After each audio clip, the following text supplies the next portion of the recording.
Pause. Button. Record. Speech. Well, hello guys. It is Saturday today. And I'm just going to do an average Speech off. iPhone update microphone. on Speech off. my life and how I'm going. I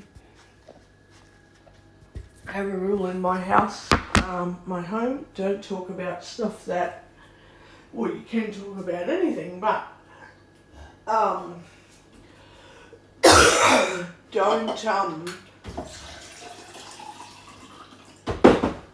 don't just talk about shit that you don't want in your life. You know, you don't want to have contact with someone, don't talk about them.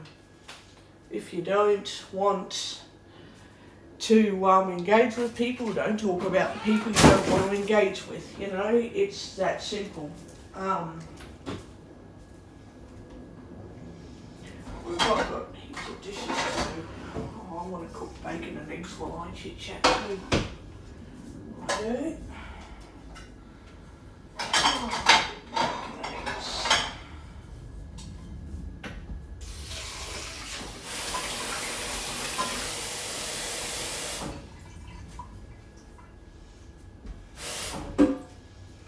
I'm doing bacon and eggs. So yeah, the way I'm handling my current situation is I'm living my life and I'll walk to the shopping centre sometimes and I've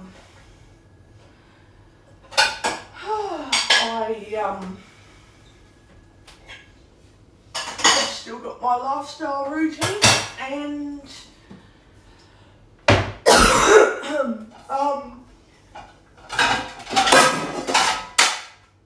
besides me going out from time to time and staying home most of the time and cooking and all that, and have my support workers, well, that's all the people need to know about, is that I am fine, permanently okay. I am permanently okay. Oh, I don't even need the air on today. I don't even need the air conditioner. Okay, done.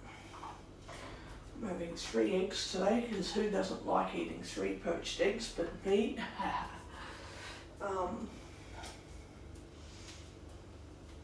there. There. Get that ready.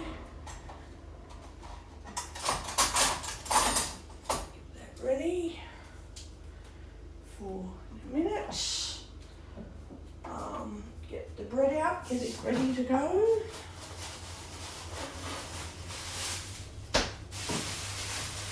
Here we go.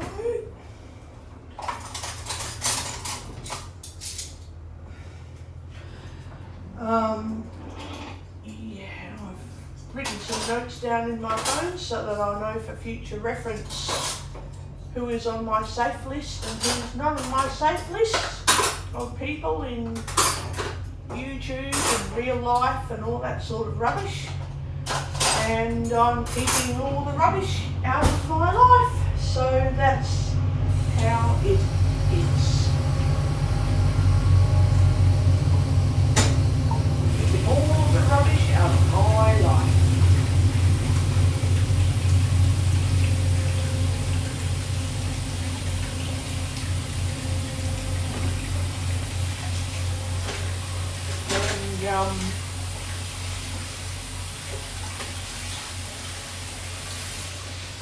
It's a nice cold day today. It's 26 degrees, so I don't even need the air conditioner on. I don't even need the aircon. So I'm going to have bacon and eggs, and then I'm going to walk to the shopping centre just to enjoy going out.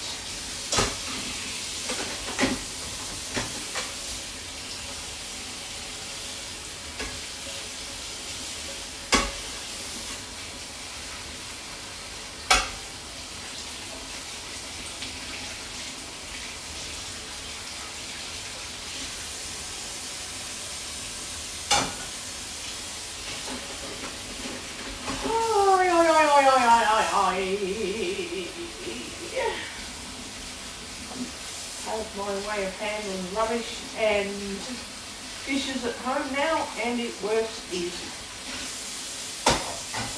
Do all of the nice dishes first, and then I clean up the other dirty ones and put those away. Listen, I know it's easier to just use that thing.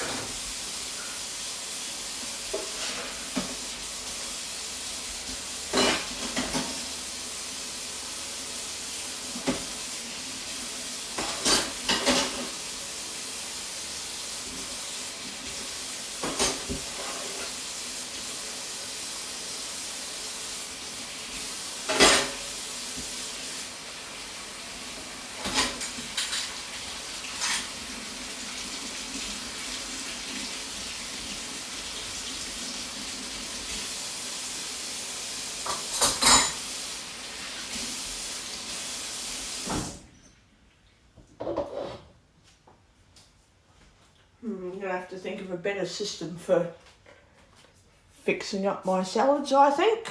I'm going to have to come up with a better system today, I think. Because this system isn't working at all. And I'm wasting food as a result. Talking of salads, I'm going to get some new salads from Aldi today because it's very important to have salad every day of the week. So I'm going to fix my stupid system before I fuck up even more. And it won't take long to fix it, but it is fixed. It is yet fixed.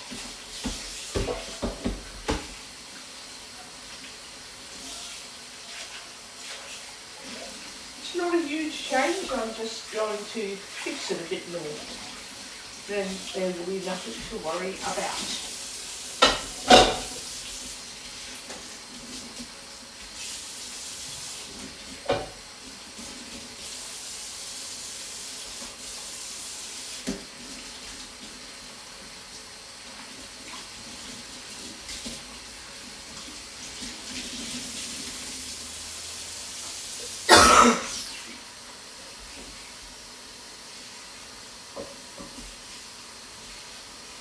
Luckily the salad was expiring anyway, so that's a forgivable offence, but if it happens every time I get salad, I have to change it.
I will say the next time I get salad out, I'm definitely putting containers down to put it in, and I'm setting a timer in my phone too, so if after 20 minutes I haven't put food away, the timer's going to go off and I'll be forced to check if I've put food away or not. I'll be bloody forced into checking. Can't decide what to do with the bread right now because it's... I can't make a decision. I can't make a decision what to do with the bread. Can't make a choice really. Because I don't know if I should put it in the fridge till later and just have bacon and eggs without toast. Or if I should, what to do, have toast now or what? I like bacon and eggs on toast. And maple syrup and that.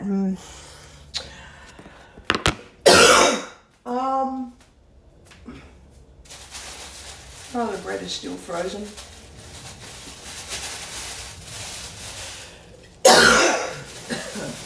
Oh no, I can get the bread apart. That's easy done. Alright. Oh, that'll work. Alright. No, I've got a workaround for that. I have.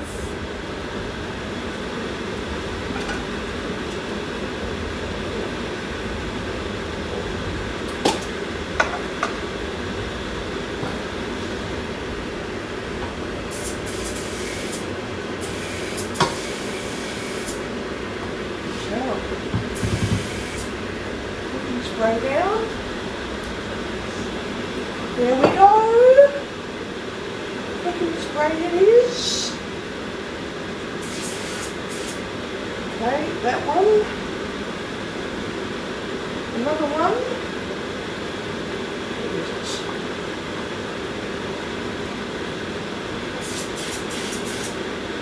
Okay, that's done.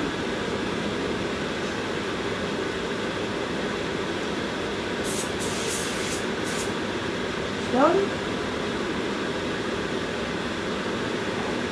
That is done.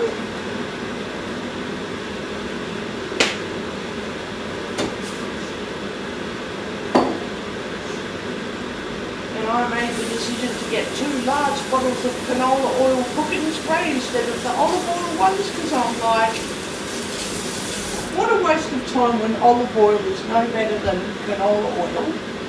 When you're cooking with it, it's still going to cause health issues if you have too much oil. And secondly,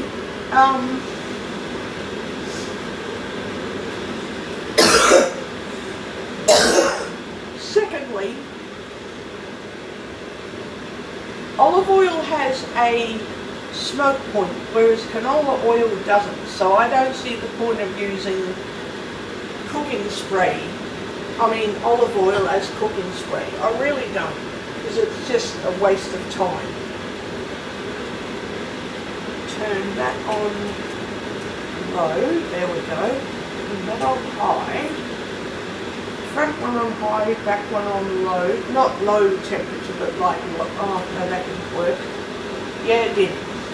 Back one on medium low, and front one on really high. Then get the bacon out.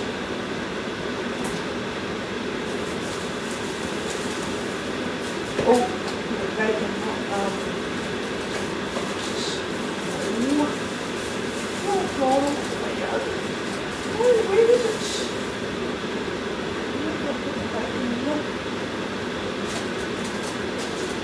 Where is it?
bacon. Put it down somewhere too. Where is it? I think that's it. I think that is it.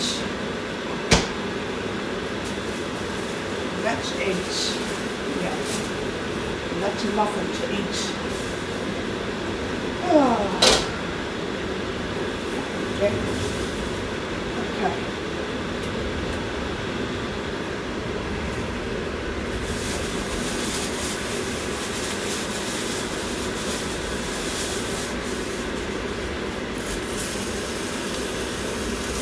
I'm going to put that back on high. It just works better that way. It works better on high setting.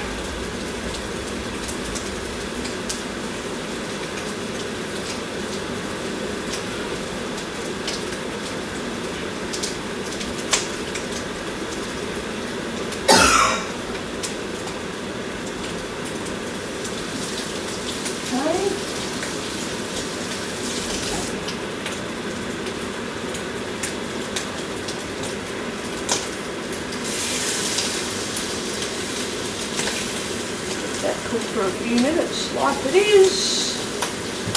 Not what I need anyway.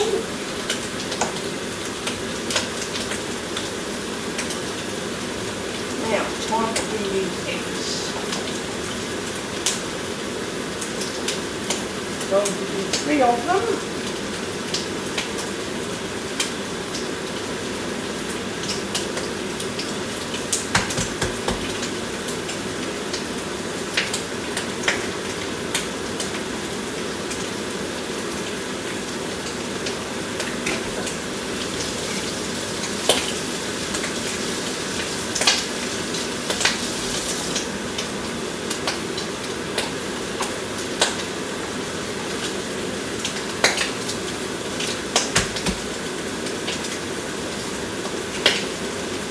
Get out the secret for cracking eggs is bang it nice and firm on the bench, but not too much that you probably break the egg all the way apart. So open the bacon for minutes.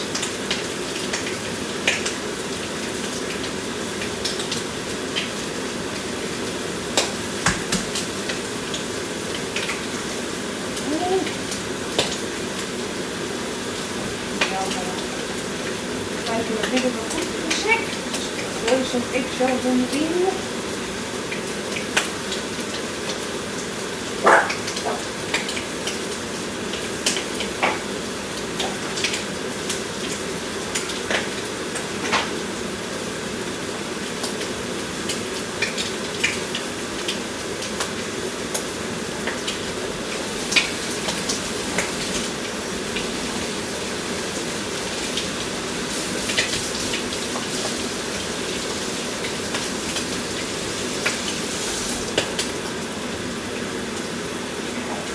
Over the bacon.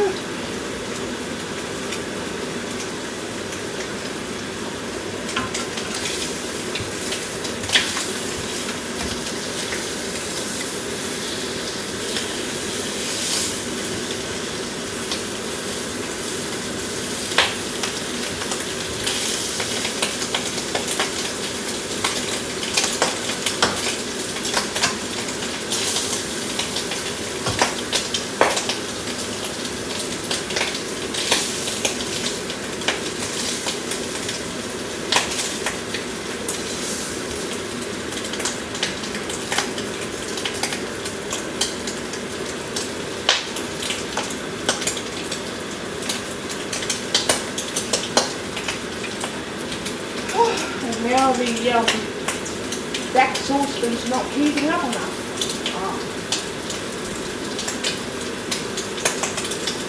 That stove takes donkey's years to get hot. Donkey's years.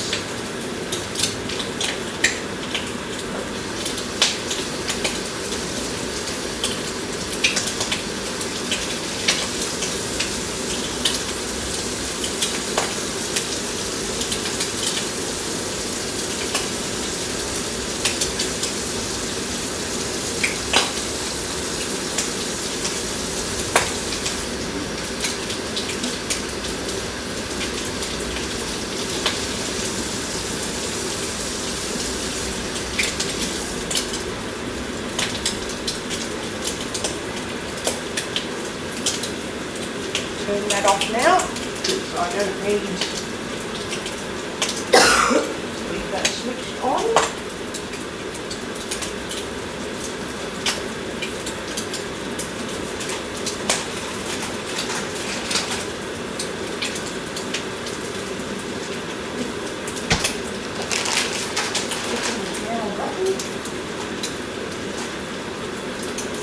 I only keep chickens in the fridge for 3 days before fully chucking them out, so I eat as much as I can, and if I haven't gotten through it by then, well, yeah, just yes, yeah. Rock them down and have it just later.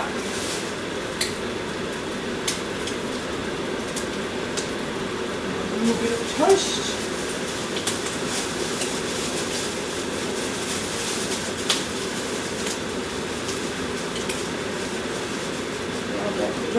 Coffee, some of the tender. Oh yeah, got it. Got the bread.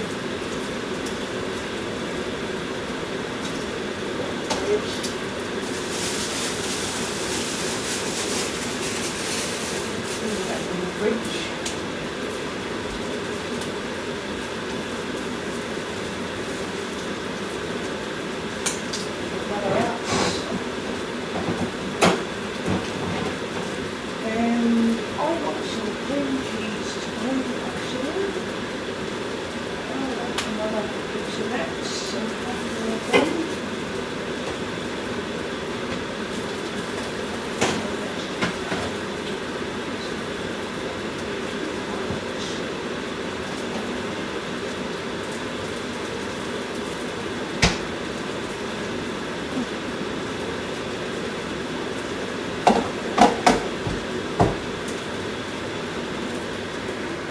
Check this bacon.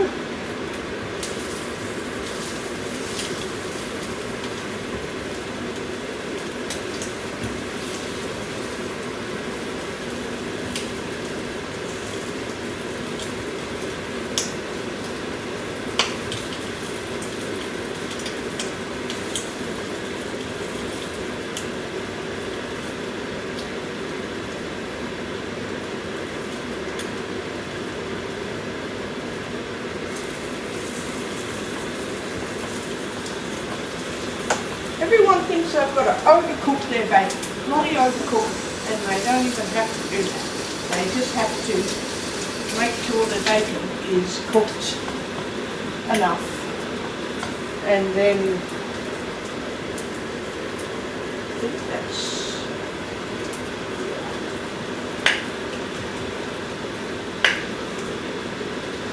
it takes a bit to cook bacon, but it's not as difficult as people make out to think it is.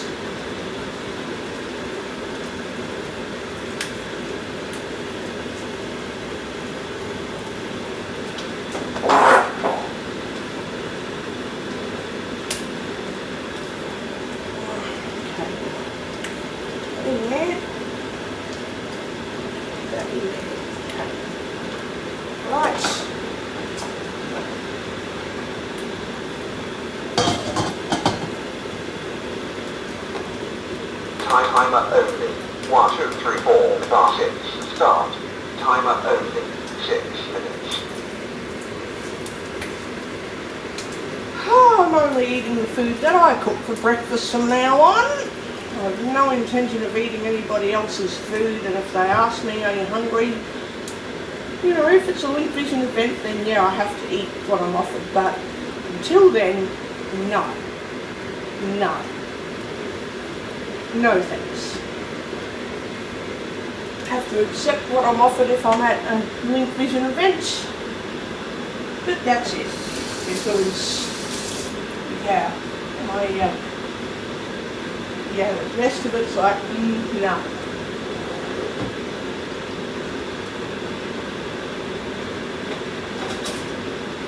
A bit of toast, butter and cream cheese on that, and then put poached egg on top of cream cheese, bacon, bacon syrup, cream cheese, then maple syrup.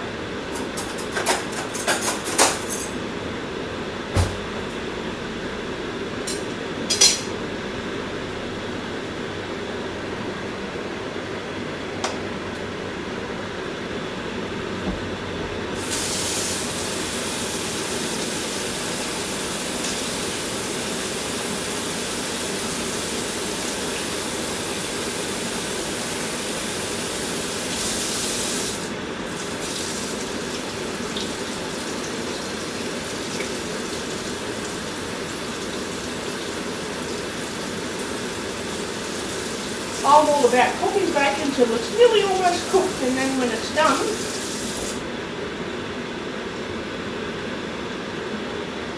I never ever burn it. Otherwise the bacon gets overcooked and then it gets fully burnt, and I'm like, nah, I don't like burnt bacon. And the important thing is to let the bacon rest in the pan. So when you're cooking the bacon, don't get it out of the pan straight away. Let it rest. Let it rest. And let stuff cool down before washing it up. Don't just assume that it can be washed up straight away. Don't wash anything hot. My narcissistic family was all about, yes, it's hot, but it needs washing, so then they put the hot saucepan or the hot fry pan under the sink, and you hear it sizzling and flashing away, and you're like, no, that's too dangerous for me, I'm not doing that. I'm not doing it. Ever. Absolutely is not going to happen. So, yeah.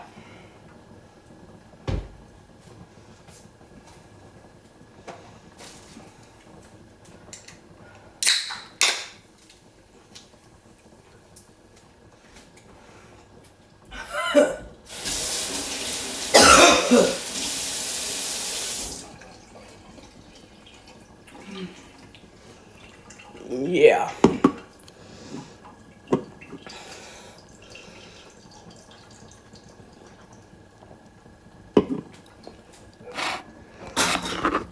Listen to that noise as my eggs boil away happily. 2 minutes, 19 seconds remaining. Now I'm going to do my toast.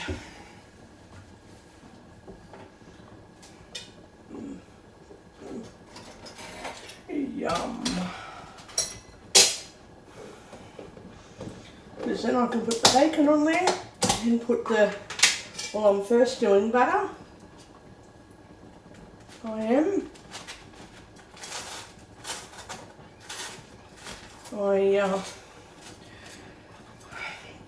care about my food more than I care about anyone else's food, so I'm eating my food because I know how much I like eating it.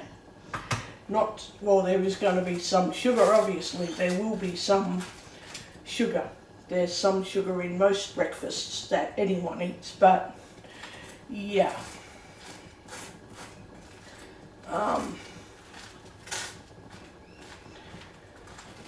I'm just eating my food, and that's all I'm concerned about.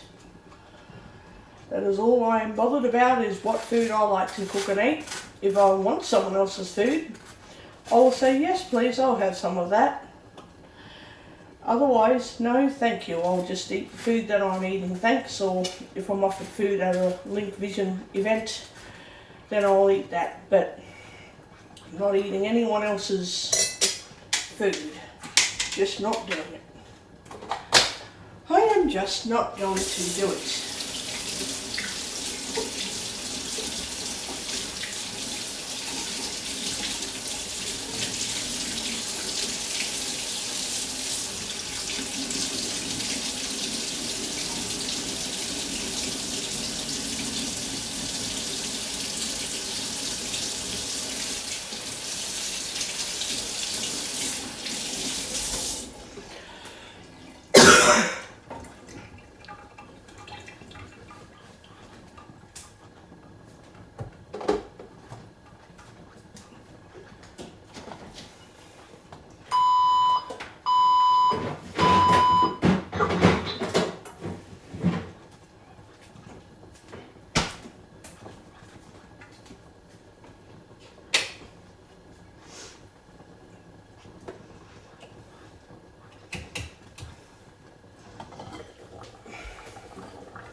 Okay, get the bacon out. Yummy and crispy bacon, very nice. And the fry pan is warm, but it's not that bad. It's not that bad at all.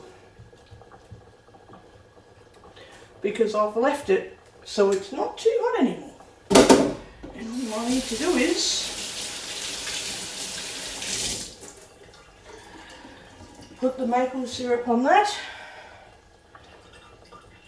It's not that hard to figure out, just put the maple syrup on there.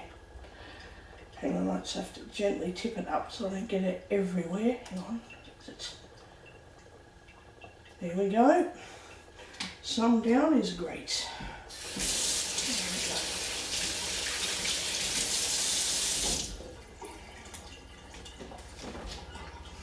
There we go. Oh, fucking fridge. The fridge is definitely very full. Put cheese on the other toast and then put the eggs on there. So grab the cheese, grab a good amount of cheese and carefully spread it over the bit of bread for the poached eggs to then go over on there. Right, hang on. Cheese, there we go.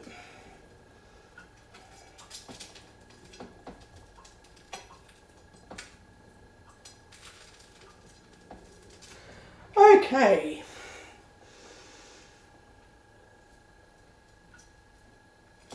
Right.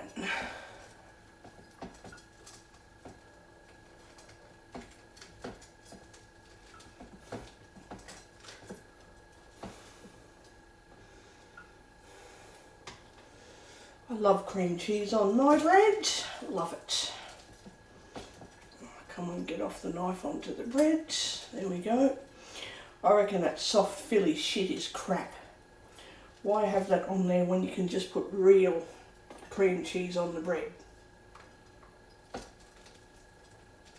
Yum.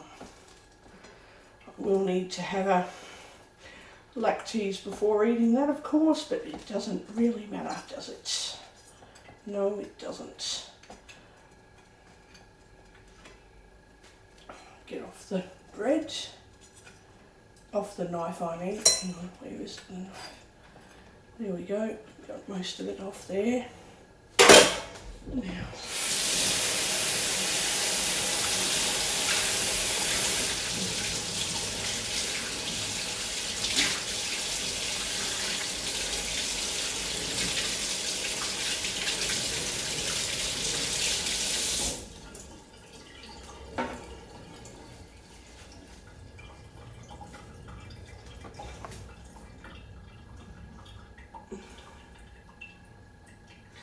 Okay, got that poached egg.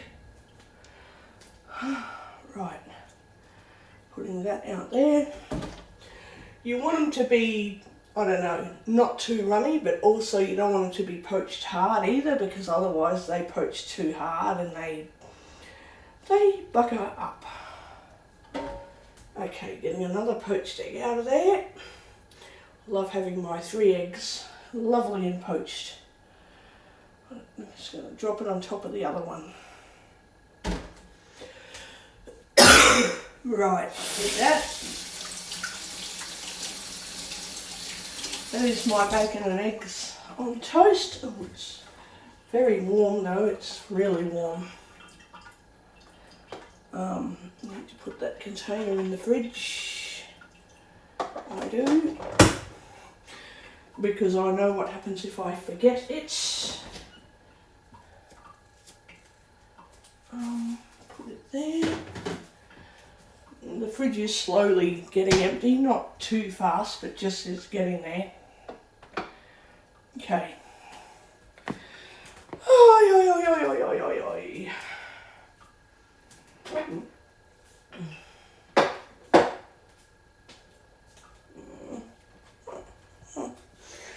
Right. So I've got Pepsi Max and I'm going to make a cup of coffee as well.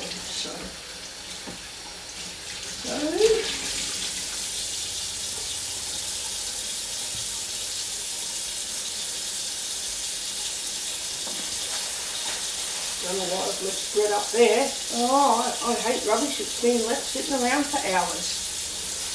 Oh, God. have to get rid of that because it's been sitting way up near the fucking sink. I don't want that.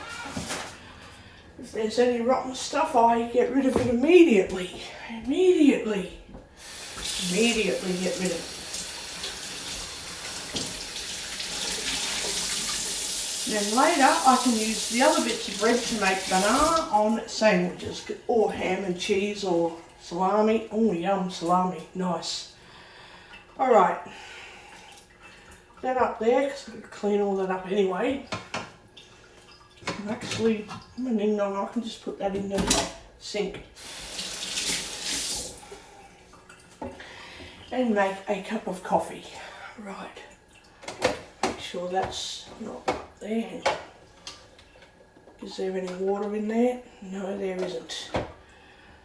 Oh God, I need to put water into the back of the machine before I switch the thing on, or I'm going to end up getting very sick. I don't want to get sick. I do not want that or need that in my life. Hang on. No. Oh, quit. Need to clean up the top of the machine before it gets waterlogged. Oh shit, hang on. Clean up that. Clean up all that around there. Okay, I know there's still crumbs on the bench that I can't get rid of.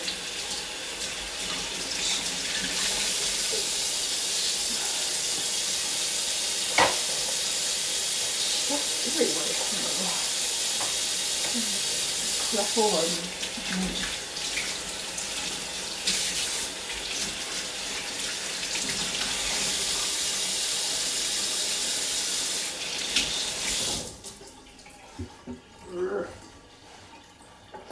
I'm gonna boil a bit of water. Boil some water in the microwave because it's going to be a lot easier than what I was thinking of.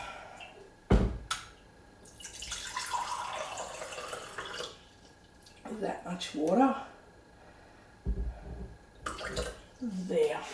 Okay. I'm going to put that in the microwave for about 40 seconds. 30 seconds. Oh, Jesus. Let me see. Because this coffee machine doesn't boil water hot enough. It doesn't. Door closed. Start. Type incorrect key. Jesus. It really doesn't boil water hot enough, so I'm going to use this as my chance to have dairy medication. Yum. Dairy medication is always key. The headphones over there. Yep. Okay. Right. So that's. Yep. And then it will be ready Complete. to work against my food in a minute. Door open. No, that's not hot enough. Door closed. Start. High power microwave. 30 seconds. So, swallow that. It'll be ready to work against my yummy food in a number of minutes. This is good. I'm bringing you over here.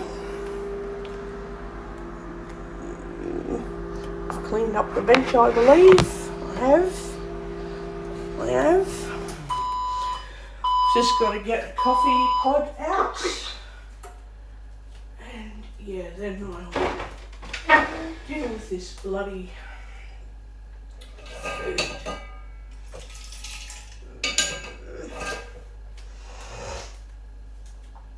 Yeah.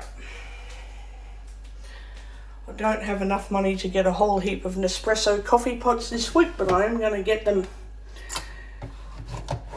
in a number of couple of weeks. I'm going to get more of them.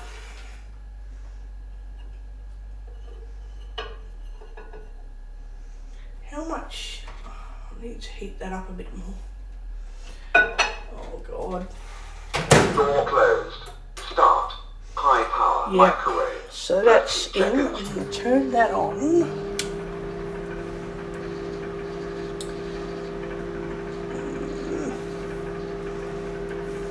Pause. Door open. How hot is that? Pause.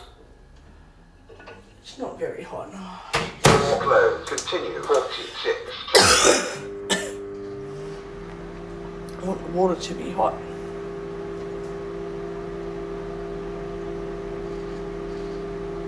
Pause. 34 seconds. Cancel. Door open.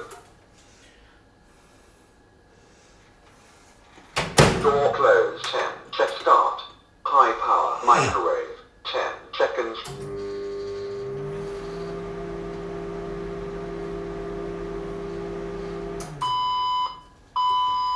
Door open. That's good enough. Door closed. It is very good enough, actually. I'm going to put that underneath there. Okay, that's perfect. Now I'm going to press the little button in. Yep, and then I just have to wait for it to cool off to get started.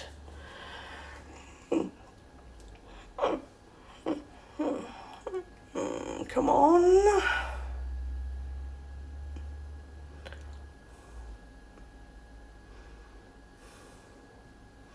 Come on. Turn on your bloody thing. There, that's better. It's working.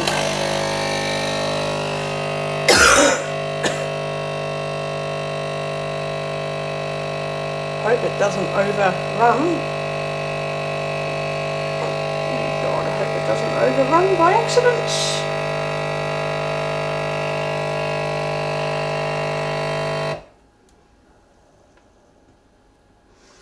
No, it didn't, thank God. Okay, do a short one down, do a short burst.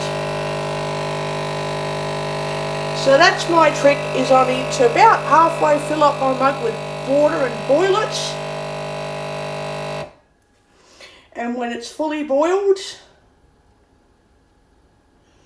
when it's completely boiled, that's when I need to put my coffee in there. That's what needs to happen from now on, because it's actually working well. Look at that, and it's hot too. It's very hot. It's really hot. Excellent. I'm going to keep doing that from now on. And yeah, I can put a bit of water in, make it really hot, and then go for it. Then I don't need to waste as much water from the back of the coffee reservoir.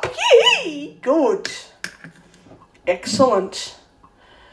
I will never change how I do coffee again. Let me make sure my phone's out of the road or it's going to get ruined. There we go.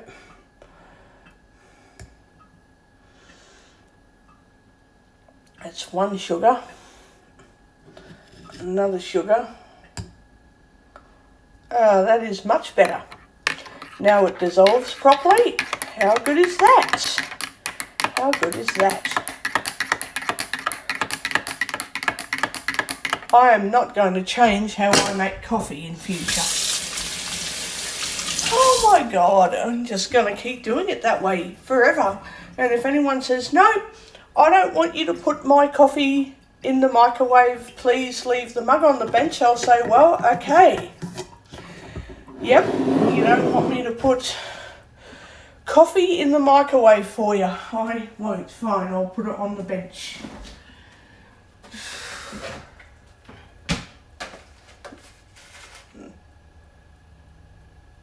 Oh, it's good enough for today, and I'll throw out the empty milk or the rest of the milk tomorrow. Filled it up already. Oh God. Didn't get a chance to put much milk in it. Okay, I've done as much as I can fill up. Well, that's bullshit.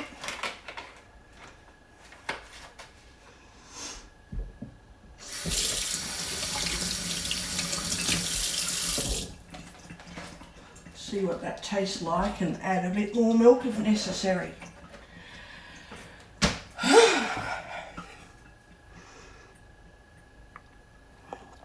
Oh no, that's yum.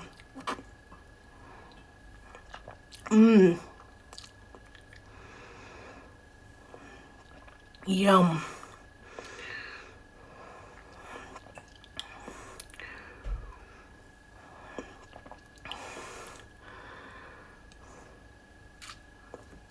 Okay, that is beautiful. Make sure that's switched off or I'm going to get very sick, and I don't want to get very sick.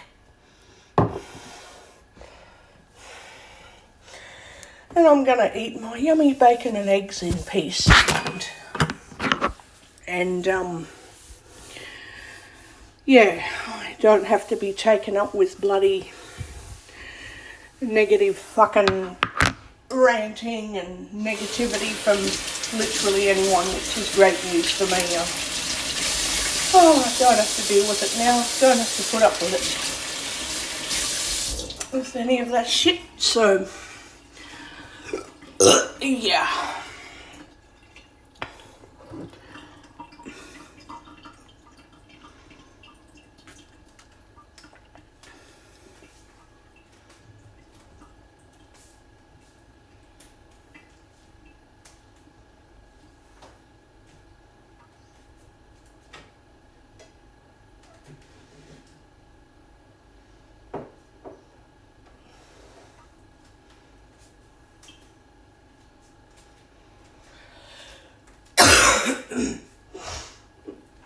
Pepsi Max and a cup of coffee with breakfast. Yum.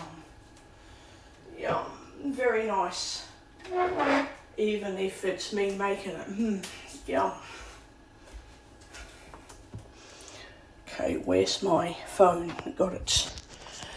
I have got it. Hey, got my phone. Yep.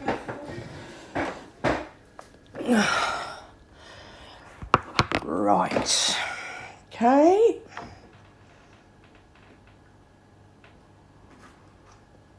I'm going to make a second cuppa similar to the way I made the first one today.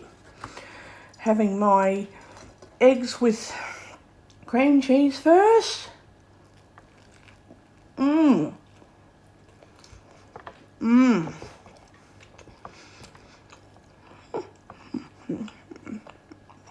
Mmm. Mmm.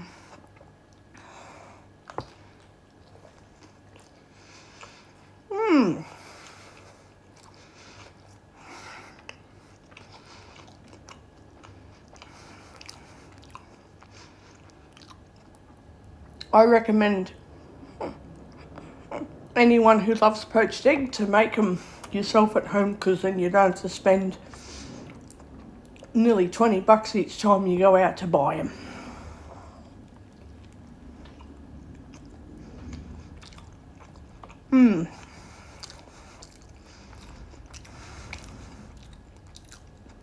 Especially cream cheese on the bread.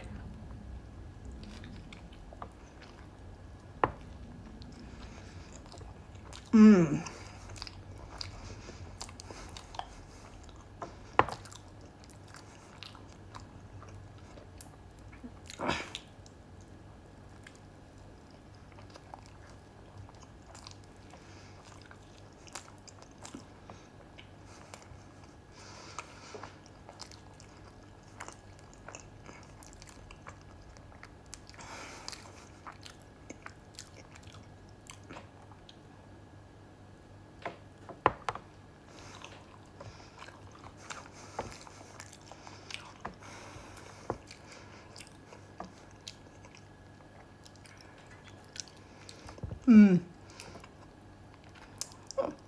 One thing I'll never put up with is people telling me I don't cook. Well, I do, and that's it.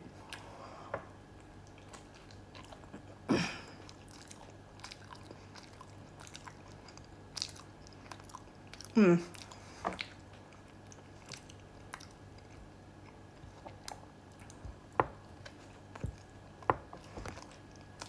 Mmm.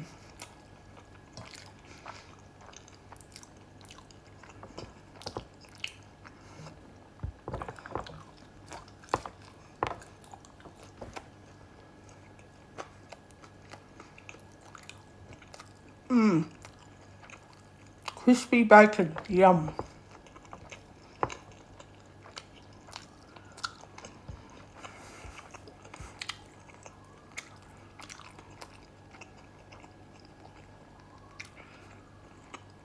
I won't eat bacon and eggs out anymore because restaurant people either don't cook it properly or they completely burn it.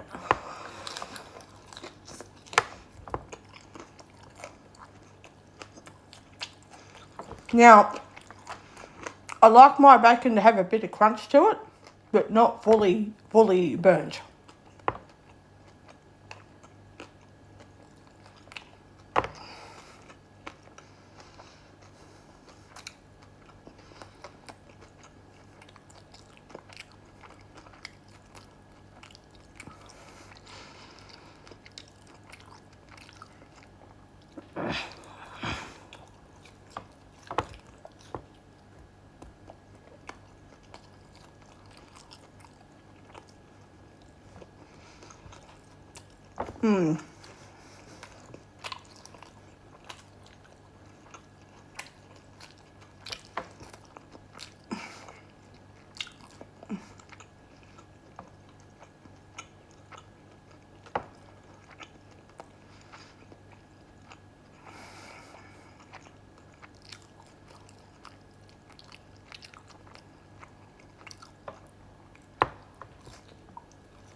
I make sure to eat breakfast at home instead of going out for brekkie.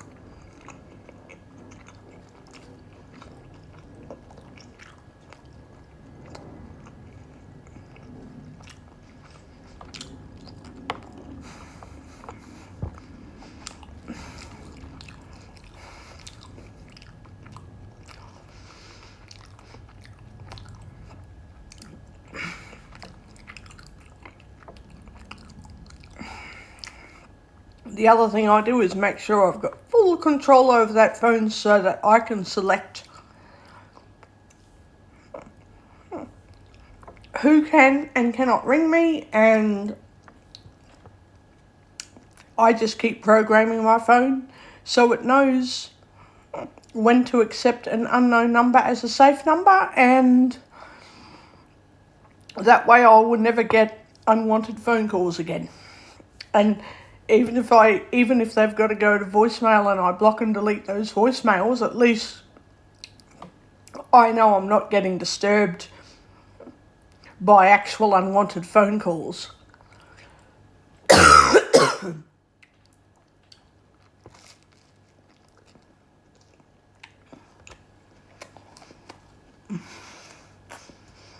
So I'm a lot more peaceful, and I don't have to keep screening phone calls going who called me, who didn't. Because if I want that phone call, it will just get to me. And if I don't want the phone call, it's not going to ring anyway. So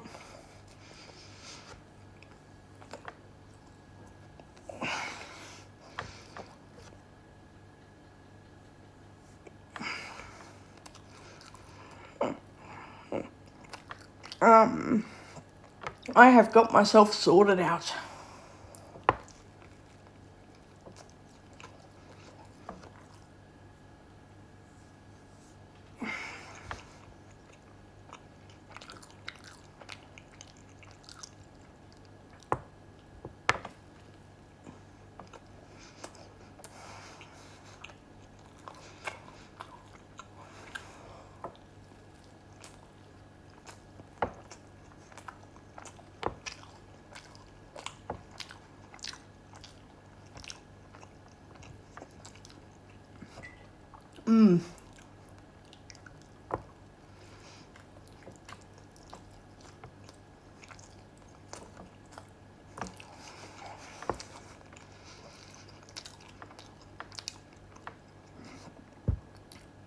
what a pity one of my associates is not allowed to have eggs and bacon with maple syrup on their toast. I would have given them some, but they're not allowed to have it, so I can't give it to them.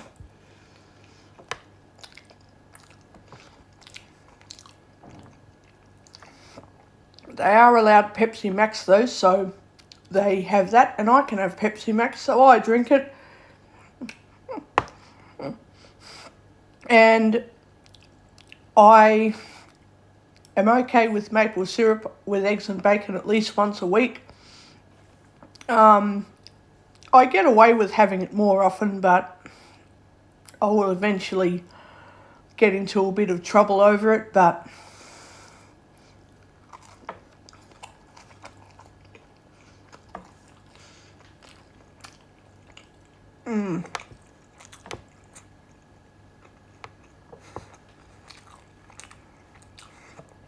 apart from that, I'm pretty good with how I'm eating, so now that I know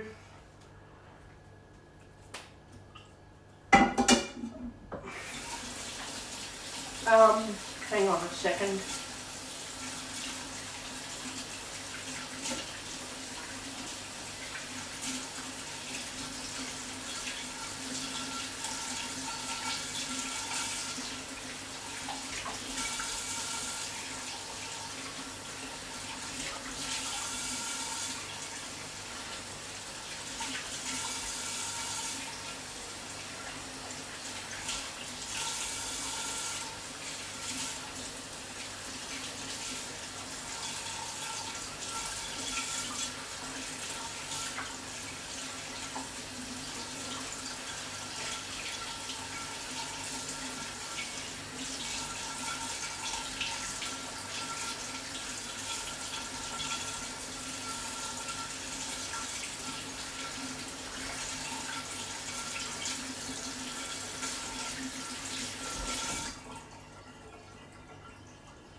At least I know I'm only cooking food for myself, and only one person I know of is having drinks if they need a drink, and anyone else who wants food and drink can get their own food and drink.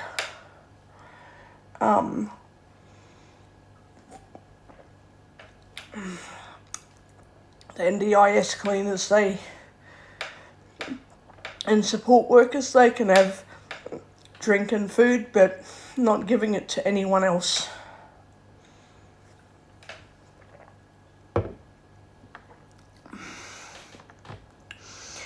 Everyone else can get their own food and drink.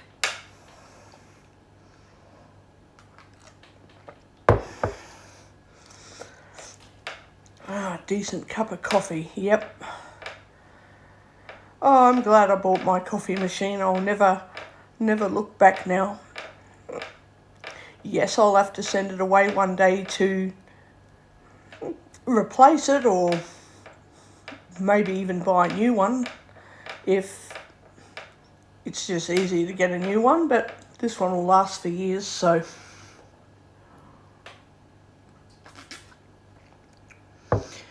I'll just tell them if I need to get it fixed. I lost the packing materials. Can they send me some new packing materials?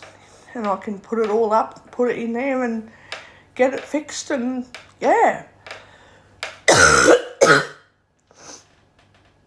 Yep. Other than that, it is still working, so yeah. It's going to keep working because I just use it once or twice a day. Sometimes 3 times if anybody wants a cuppa. Other than that,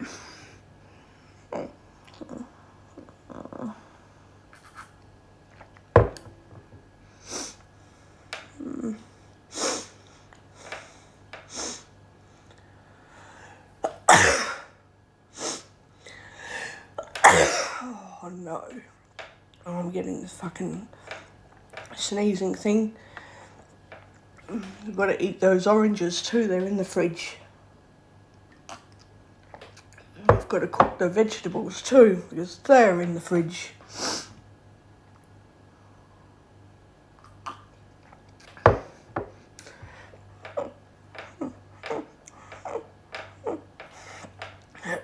And I'll never do online shopping again, because when I select stuff and then I pick it up or it comes to the door, I get all the dodgy stuff. I don't get any fresh food. So now instead of doing online shopping, I'll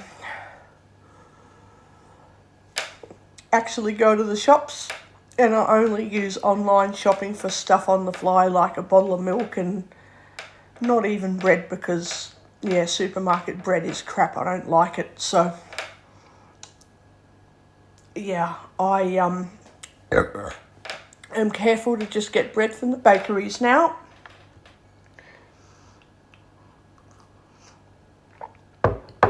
And I never have to go to the other old fish shop that I used to go to, because they've gone crap. And yeah, I found a new one that's better, and they're way close by, a few minutes drive away. And yeah,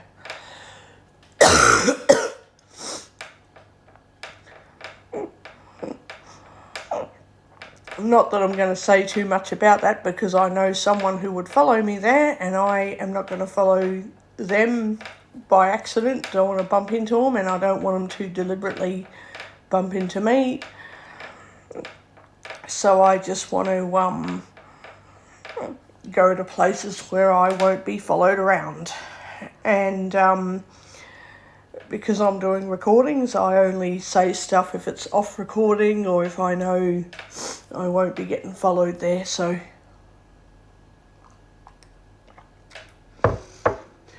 and yeah, I won't let my stalker tell me, or I won't let my stalker control me into deciding how I do and don't hurt them, so they can keep controlling me. I just don't know my stalker, and even if they think they know me, I'm just like, oh, I didn't hear that. So yeah,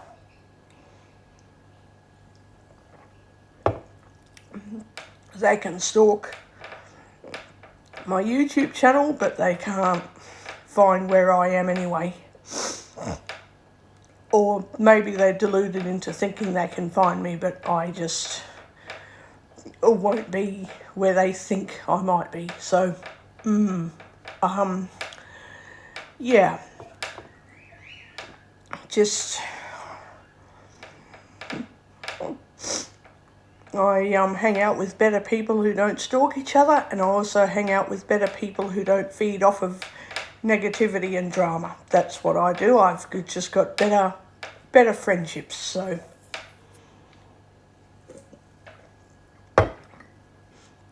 I don't need constant high school shit in my life. So I just shut the door and keep the door shut.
and I'm all into the psychology of stalking and narcissism and all that too. So even though I can't say too much on a public forum, at least I can say that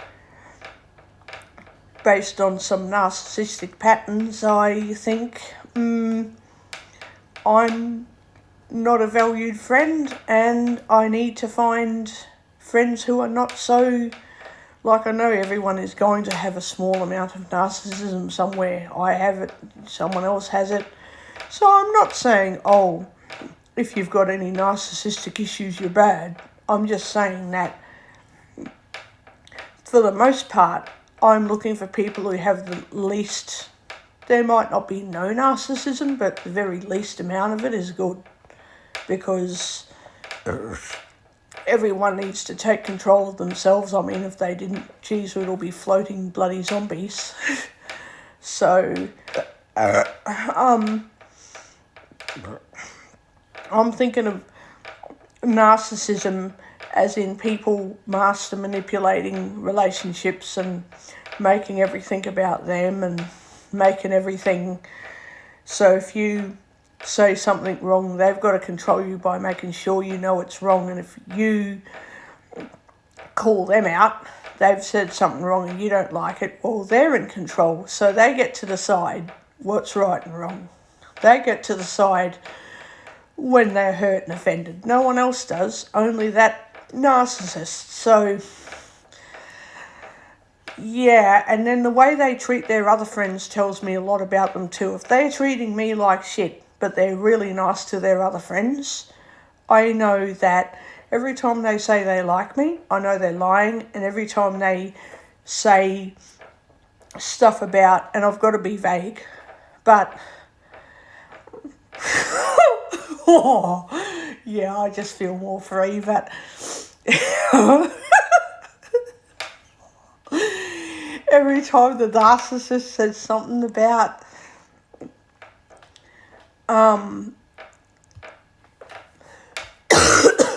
how they appreciate the friendship, I know it's just a ploy to keep me baited and keep me in the relationship. And they're really nice to their other friends because they don't have control of their other friends yet. They have to be nice to them. And then when they've got control, they start victimising their friends. And when they start to, when the narcissist talks about my health issues or my mental health, and I say, well, I have mental health problems, the narcissist will say, well, mine are more important than yours. Mine are worse than yours, so yours don't matter. Or, you had traumatic experiences, mine are always worse than yours. It doesn't matter how bad you might have been traumatised or an experience you thought was the worst, mine is always going to be the worst. So I've also found out, and I can't say who said because I can't say anything, but what I can say is if you're talking to an associate, they could be a business partner, they could be a friend, they could be a boss, they could be your boyfriend, girlfriend, sex partner or platonic relationship, it doesn't matter. Professional partner, relationship, whatever relationship, professional or sexual or not, if that person is talking to you in a way that that steers you away from mentioning too much about your narcissist. So I want to start talking about my narcissistic relationship, but I can't say much. I can talk about me and how I'm affected, but then I don't like my narcissist doing blah, blah, blah, blah, blah. I don't know, anything. You kind of know that associate, when they're steering you away from talking about your relationship, even though they're not denying it and saying get rid of the relationship like they can be, but they're doing it because they know about that narcissistic relationship to some degree. They might not know everything. If they're not saying decent things like, oh, how's so-and-so going? are you hanging out with so-and-so all the time? You're happy with blah, blah, or you're not very happy with blah, person. Is it something that you don't know is making you unhappy, or is it them, or is it you? Like, if they're steering you away from all that, and then you say, oh, wait, by the way, narcissist is controlling me, then they're like, oh, why? And I'm like, oh, I know it's me, not them, but it's also them, not me. And then that topic gets steered away more and more and more and more. They're not saying, why don't you get used to your narcissist? Why don't you work with your narcissist? Why don't you talk over with your... No, with your narcissist. No, they're not doing that. They're saying, without trying to say it, get rid of your narcissist. So I've figured that out. I've kind of figured that out. And even though the associate, and they could be anybody, doesn't matter if they're a professional business partner or not a business partner or a best friend they could even be your worst enemy telling you stuff. Maybe you don't like your worst enemy, but they come and say, oh, by the way, I hate your guts, and so does, I don't know, they might think highly of your narcissist, and the narcissist hates you, but your enemy hates you too, so there is a grain of truth in what your enemies tell you too.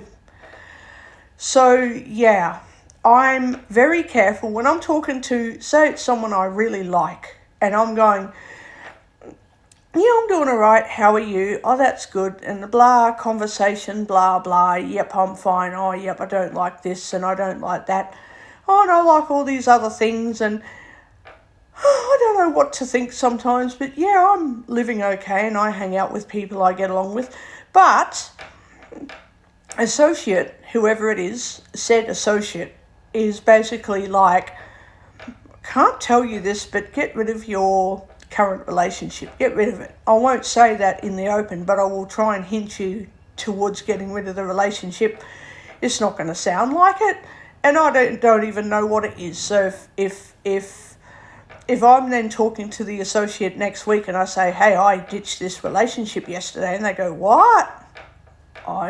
Did I tell you to get rid of it? I'll just be like, yeah, remember what you said last week when you said something vague about, oh, that's good that you like talking to this person sometimes, but at other times it's difficult, so you want time to yourself, and,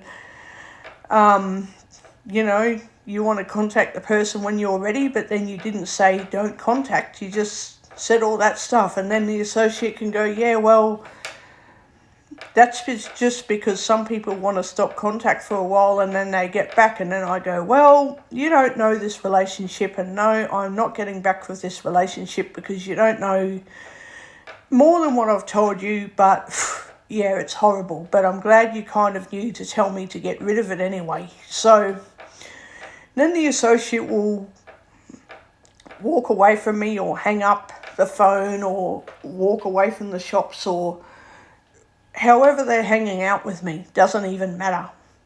It just matters that they'll walk away going, oh, I hope I've saved you from a crappy relationship, because I know a bit about what it is, but I don't know to what extent you really had to get rid of the relationship. But I hope for the best that it's salvageable, but if it's something you think you know about, maybe it's not, and I'm glad you're getting rid of it.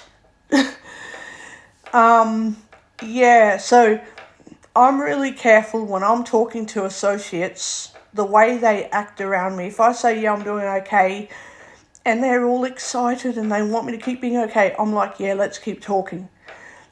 But if I'm excitable and I'm okay, that's good. Oh yeah, I sometimes talk to this person, they're a friend. Then the associate's like, okay, well, is your friend alright, are you doing okay? But then they're all, I can't tell you that, but this friend is shit. I can't tell you that, and I can't act like it, so I'm going to act happy. But, I'm giving off bad vibes because I've got to act happy around you and your friendship, but yeah, it's crap. I'm not going to say it. If the associate acts all happy but they seem off, I'm just like, there's something they can't tell me. There is just something They just can't say it to me. So I'll just wait till next month or next year or whenever to tell the associate that, yeah, the friend is gone. No longer a friend. And so, yeah, I'm never going to see associates the same again, ever. I will never see my associates the same way again. It's like I'm reading all these books that I find when I listen to videos about psychology, psychiatry, interpersonal relationships, as they call it, which there are interpersonal relationships, but I'm very careful with those because they can be leading you towards a lot of heartache and drama too, and I don't want that. You should be able to control your interpersonal relationship situations every single time. Yes, there is going to be a small amount of narcissism involved, but if you're just not controlling the relationship to the point that you're controlling the other person, you're just controlling what you want in that relationship, and if they don't give it to you, is it a sliding scale? Like, if they don't give you all their time and attention, does it really matter? Like, does it matter if they go out with their other friends? Does it matter if they don't want kids? Does it matter? I mean, none of that really matters, but if they're being a really dodgy person and treating you like shit, yeah, I've got to take control of that and say, hey, I'm not controlling your life. I'm just controlling that your behaviour's disgusting and that's not what I want in a relationship. Either change it or get out. And no, I'm not controlling anything else about you. I'm just controlling the lack of responsibility. Take responsibility or go, you know. I'm mildly controlling, but I don't want to control other people's lives. I just want to control, hey, I didn't want this in this relationship. I didn't want to be screamed at. I didn't want to be lied to. I didn't want to be told what I can and can't do with my life, or when I'm interacting, I have to do what I'm told. No, that's not what I want in any kind of relationship whatsoever. So either change it so that we're both happy, or get out and find someone who you can control, because you don't control me. If we can't agree to not have control over each other's lives, see you later. I'm okay with controlling, oh, I didn't like when you did that and I didn't like when you said that. But when it turns into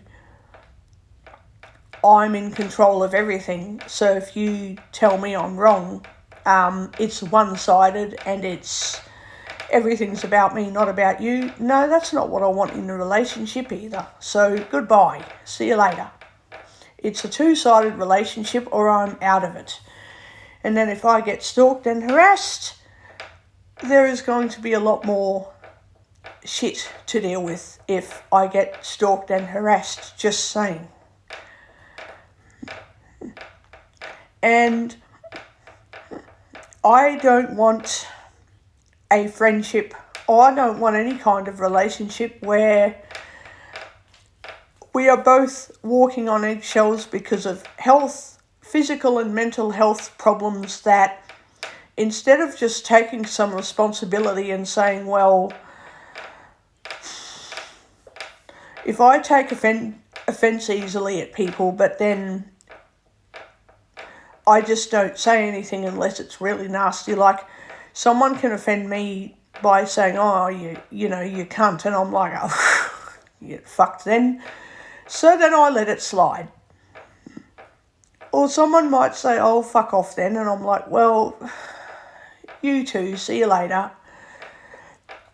But then someone can really, really offend me. And then I'll do something about it. So,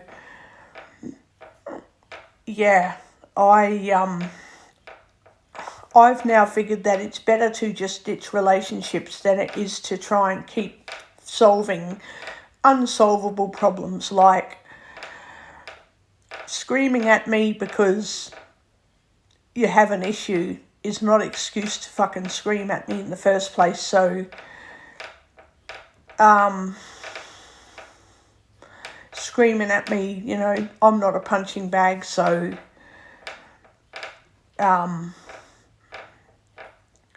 you know, I take everything in context. If I'm getting screamed at because people don't want to take responsibility, then I ditch them. If they're screaming at me because they're about to collapse and die, and then they actually collapse, and I'm like, oh, I really can't tell them not to scream at me because,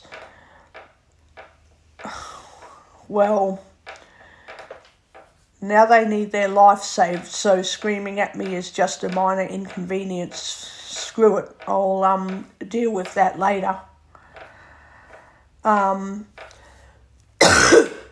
But if it's just, I'm screaming at you because I can't control you, well, see you later, because screaming at me won't control me anyway, so, yeah, just don't. Like, I don't listen to baby talk, I only listen to fucking adult talk. I don't listen to baby fucking shit. So, yeah, I don't want babies in my life who need babysitters. That's it. I don't need them. Don't need any of that shit. And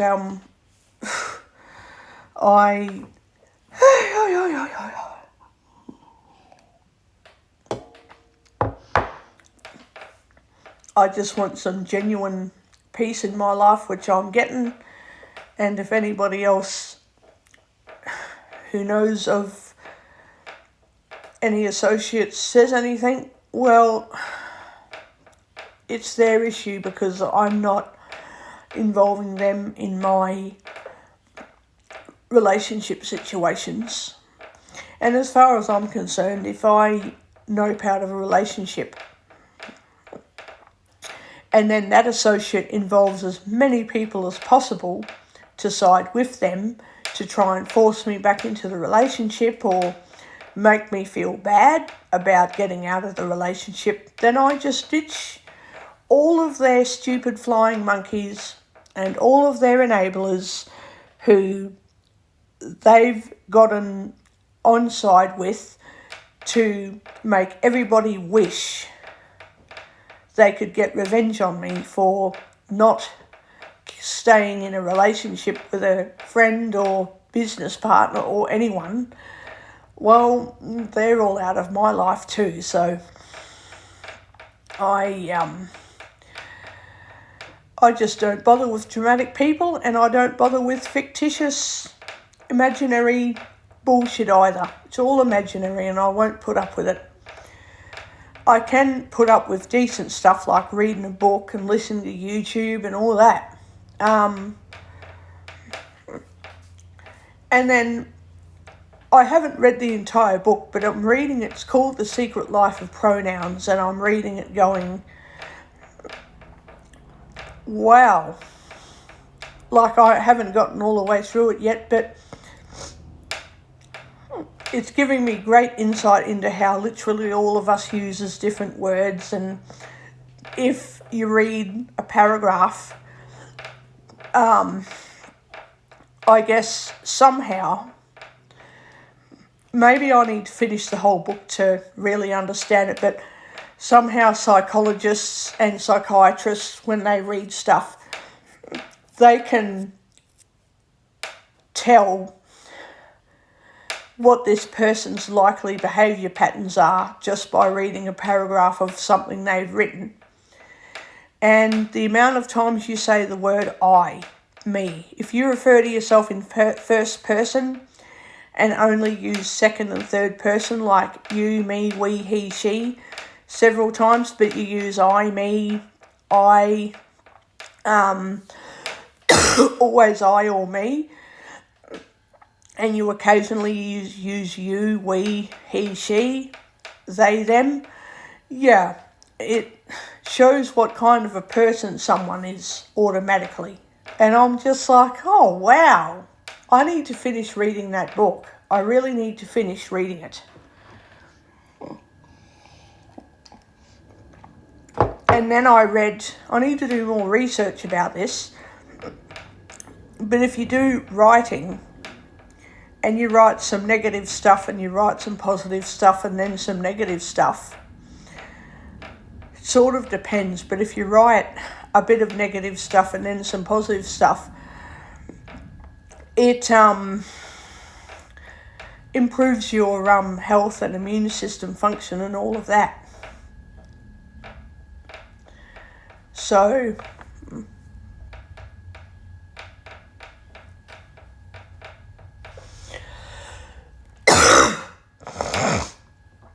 now I know that I do writing a lot more often. Maybe I don't write huge amounts of stuff in one day, but I do write things down.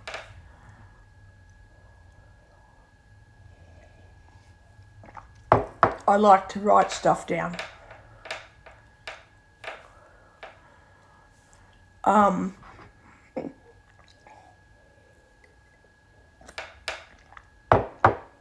So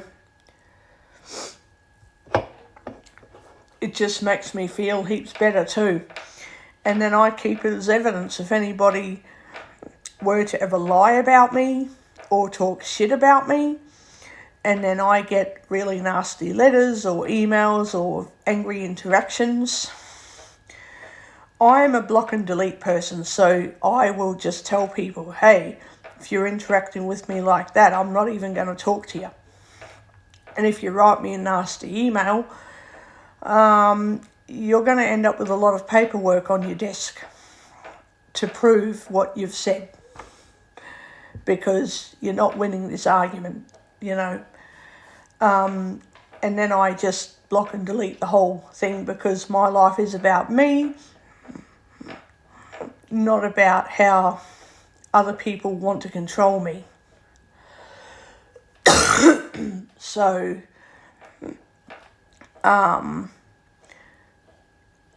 life happened a couple of years ago, and I will just say a couple of people found out what would happen if they continued being stupid and attempting to control my lifestyle routines.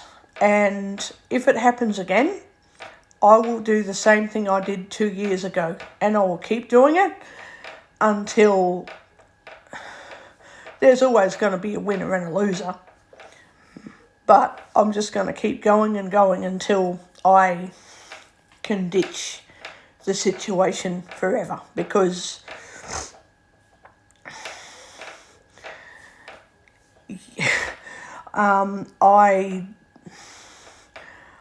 I don't need to be told how I eat and drink and how I live and what I want in life. So, but yeah, this book is amazing, how it, not just the grammatic structure, but like how it's written to help people understand blocks of text have a lot more meaning than just I went to the shops. Clearly I went to the shops because maybe I like going there, or I would never even go to the shops. So yeah.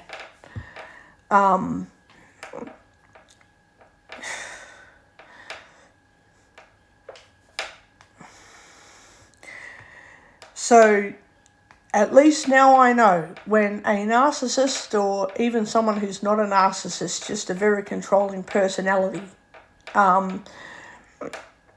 uses I constantly. And I'm not just talking about I as in I've got to talk about I need to make coffee, I need to get dressed, I need to do this and that. That's great. But if I'm saying I like to talk to people about various things during my shopping trips, then Mr. or Mrs. controlling personality says, well, I like to just stay quiet because I need time alone when I'm at the shops. I'm like, that's great, but what you want and what you get in reality are two different things. So if you want time alone, it's probably not the best thing to sit at the shops, because you might not always get time alone when you're there. So I is very significant because you say, well, I don't like talking about that. I find it really negative. That's fine if you find it negative, but don't tell me what I find positive and negative. Thank you very much. See, I can be controlling too if I have to be. The difference is I don't want to control every aspect of somebody's life. I just want to control the lack of respect and boundary violations. You know, if there's boundaries, I need to control my boundary settings, and I expect respect and all that sort of stuff. If there's respect, it has to go both ways. So then I'm not controlling the other person. I'm just saying, don't control me, I don't control you, and if there's any behaviour that I don't see in a true friend, I know and I don't like it, if you're not going to say, well, okay, I didn't realise that, sorry, or I'm offended but I'm just going to let it slide, sorry, you think I'm too sensitive, I'll just let it slide. But if I then continue to do something that they find offensive until they get the shits at me, then they can tell me. But if there's too much sensitivity, like taking offence too much rather than letting stuff slide, then if it turns into a huge discussion each time, I'm noping out, because it's like, why use offence to take control of every situation? Just figure out how serious the offence is. Mind you, if they're a narcissist, everything will be severe. I said fuck off instead of saying, oh my God, or no, that you're a cunt, why'd you say that? Maybe because I didn't want to say something worse, like, why don't you go to hell and burn it? Now that's pretty nasty. So instead I say, oh, fuck off, man. Because, oh, I want you to burn in hell. I mean, that's pretty bloody offensive. But in saying that, if you told me to go to hell, I'd be like, yep, I don't want to be where you are. If you're in hell, I want to be somewhere else anyway. So,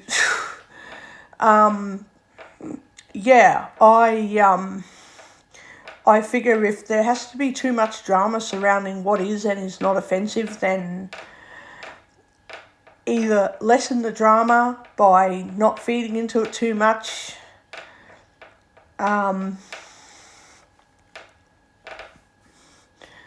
or I guess I'll just leave and you'll have to find relationships that work better for you, because I'm not gonna stay in any kind of relationship that is all about I control you or you control me and that's that. No, it has to be a two-sided friendship, two-sided business partnership, or whatever. It has to be two-way street, not just a one-size-fits-all relationship. I'm not looking for that stupid shit.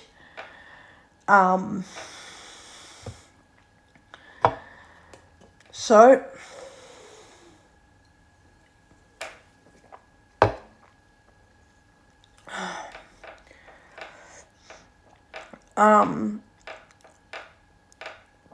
I also find borderline personality people hard to deal with, because they change their personalities from day to day. One day they're really soft and calm, the next day they're high-pitched and fiery and fucking feisty beyond belief.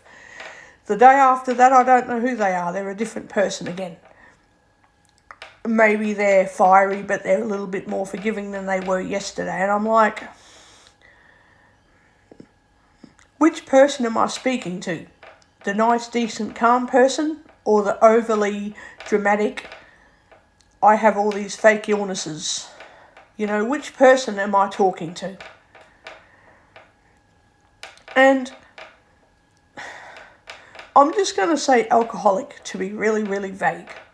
But I know for 100% fact, and yes, it's science, so you can argue with me, but you can't argue with science. So have a go at the scientist who found this out. Do not have a go at me, and if you do have a go at me, expect the block and delete button to take effect, because you need to ring up these science buffs and tell them, oh, you've got it all wrong. It is 100% fact that an alcoholic who uses illness and mental health for attention, especially relating to alcoholism, like I need more alcohol because I'm going to go into withdrawal, they're actually right. But they're also wrong, because if they're an alcoholic wanting to actually change and not drink anymore, they would actually get medical supervision and go on a detox program that doctors put them on, instead of just, oh, I need attention, I'm an alcoholic, I need to drink more, or I'll go into withdrawals and I need attention. That tells me 99.999% of the time, because there might be one person who really changes and you're like, oh, okay, there's always an exception to the rule. To every rule, that is. 99% of the time, your alcoholic doesn't actually care that they're going to die of alcoholism. They can lie and make up attention-seeking stories and behaviours, and I'm going to drink less, I'm going to drink more, I'm going to look good on paper, I'm going to detox by cutting back on alcohol until I'm only having a little bit on the weekend. They're not acknowledging that they're going to die of alcoholism. They're just trying to make themselves look good on paper so that they can continue drinking until they actually die of alcoholism.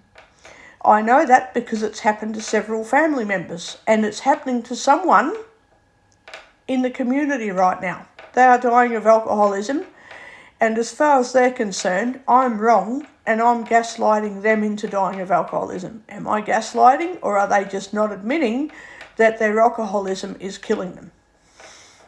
So, as long as anyone says, oh, I keep detoxing and relapsing, so I'm cutting back on alcohol slowly so I don't get withdrawal symptoms and have alcohol fits and all that, what they're admitting to me is, I'm not going to stop drinking, I'm going to slowly die of alcoholism. If you don't know me, you'll think I'm recovering, but I'm not. And if you don't know me, you'll think I'm getting better, and you'll think I'm relapsing into alcoholism in a way that's just a mistake, and I'll get over it. But in fact, if you really know your alcoholic, whatever, friend or business person, spouse, whoever they are, they're not actually doing that in reality. What they're doing is slowing down their descent into alcoholism, hoping the average Joe Bloggs doesn't know about it, and when they die of alcoholism, well, everyone dies, right? Well, I'm sick of all that dramatic shit. So now, whenever someone says to me, I'm a recovering alcoholic, but I still drink, I just say, yep, you're not a recovering alcoholic, because if you were a recovering alcoholic, you would not even be drinking. Or you'd be having trifle at Christmas time, there's a bit of alcohol in it. You can't avoid alcohol 100% of the time, but if you're just fully not drinking, and at Christmas time you might have a light beer or just like a glass of wine, but then you're not having anything else because you've had Christmas trifle, you've had wine, it's Christmas time.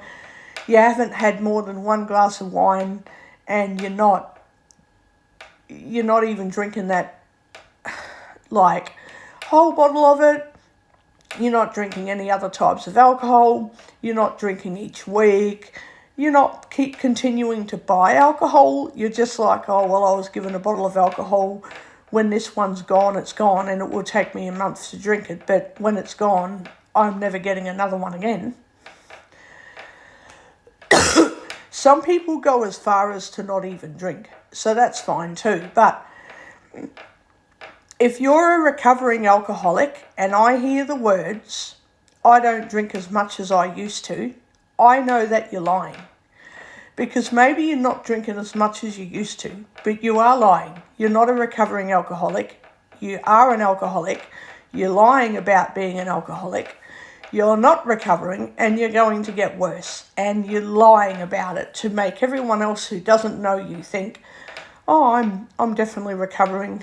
I'm getting, I'm staying sober. Well, no, you're not. No, you're not. So I know all the magic words of alcoholics and narcissists and gaslighters. I know all the magic words. So that means I've blocked about 50% of human beings out of my life. Because they're all going to say, I'm an alcoholic and I went on a detox program and now I drink sometimes. Like, yeah, because your detox program isn't working, you lying thug. Lying bloody alcoholic. Now, underneath the surface of it all, yep, alcoholism's a problem and it's an addiction issue that needs fixing with psychological treatments. That's not the issue. The issue is when people lie to me and tell me I'm getting treatment but I still drink. Well, stop lying to me. Which one is it? Are you getting treatment or are you still drinking?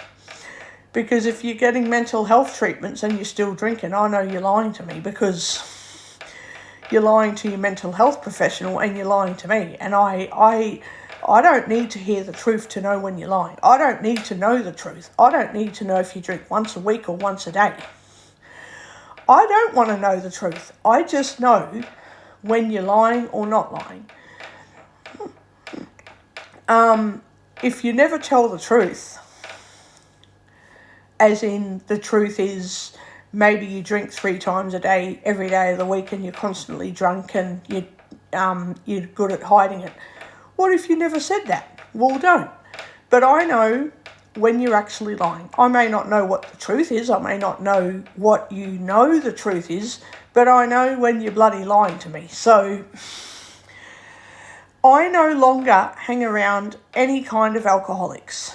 If you have a drink at Christmas time, there's a sliding scale because 1 drink at Christmas is at Christmas time. For the rest of the year, 0 alcohol.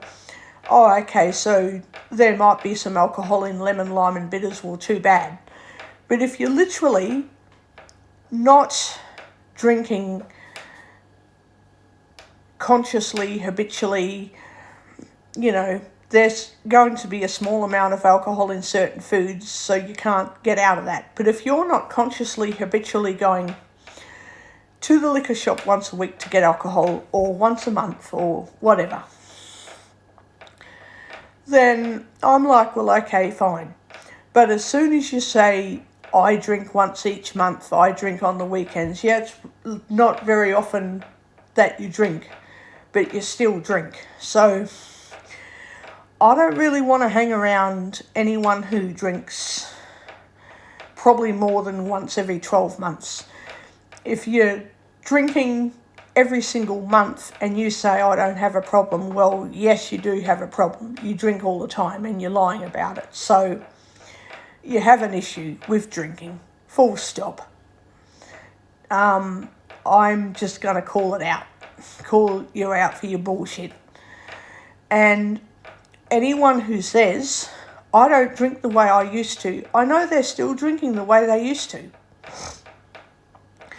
But if they say, well, last time I had a drink was 8 months ago and it was Christmas, I'm like, well, 8 months ago was a fucking long time ago.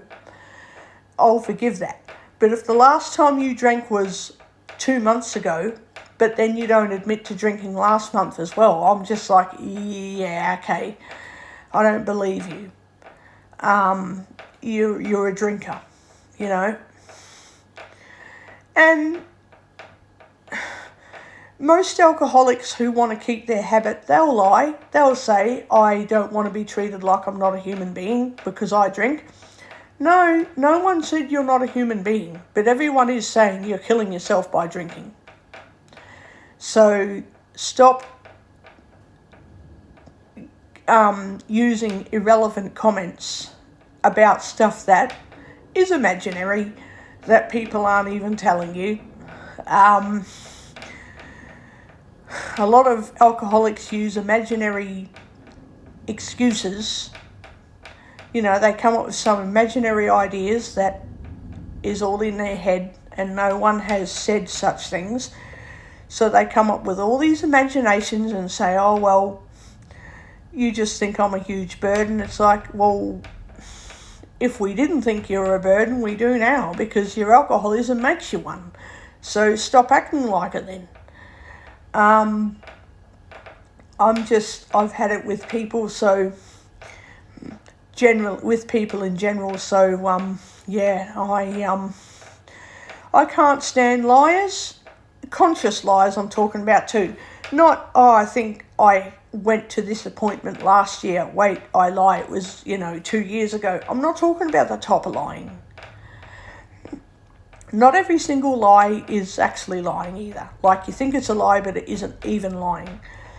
I'm talking about conscious lying, like, can we be friends again because I'm not a drinker? It's like, we are a drinker, you're just asking if we can be friends again. So don't lie and say you don't drink, because you do drink. And is it okay if I drink? Why do I need to give anybody permission to drink? It's not up to me. It's up to them if they think it's okay or not. And the fact that someone says, is it okay if I drink, tells me a lot about what they think of themselves and how they value me as a friend. Because they know if I say, well, I don't think so, but it's your life, you drink if you want, but I don't think it's okay, that person is most likely going to treat me like shit and say, you're a terrible friend, you don't want me to drink. Well, you're the one asking me for my opinion. I'm not the one just telling you what I think. You're asking me and then you don't like me for giving you an answer. So, and then if I say, no, it's not okay to drink around me, because I don't think so, I'm a bad friend because I'm not supporting the alcoholism. Well, the reason I don't is because then I'd be encouraging suicide, and I don't want to encourage suicide. I don't want to encourage suicide by drinking. Several people have died from drinking too much. And if you don't believe me and you want to find out yourself if drinking is going to kill you, don't ask me if it's okay, because I've already said no. But if you think it's okay, then you're going to choose what you want to do. I'm not going to choose for you. All the people who've died from alcoholism so far, 100% of them have all lied to doctors and other people and said, I'm okay, I don't drink much, I have control of my drinking. Every single one of them has died. Someone else is dying of alcoholism. I can't say who it is. There are 2 people who are actually dying from alcoholism as I speak. They're dying from it. I can't say who they are. 2 people are dying from it. Now,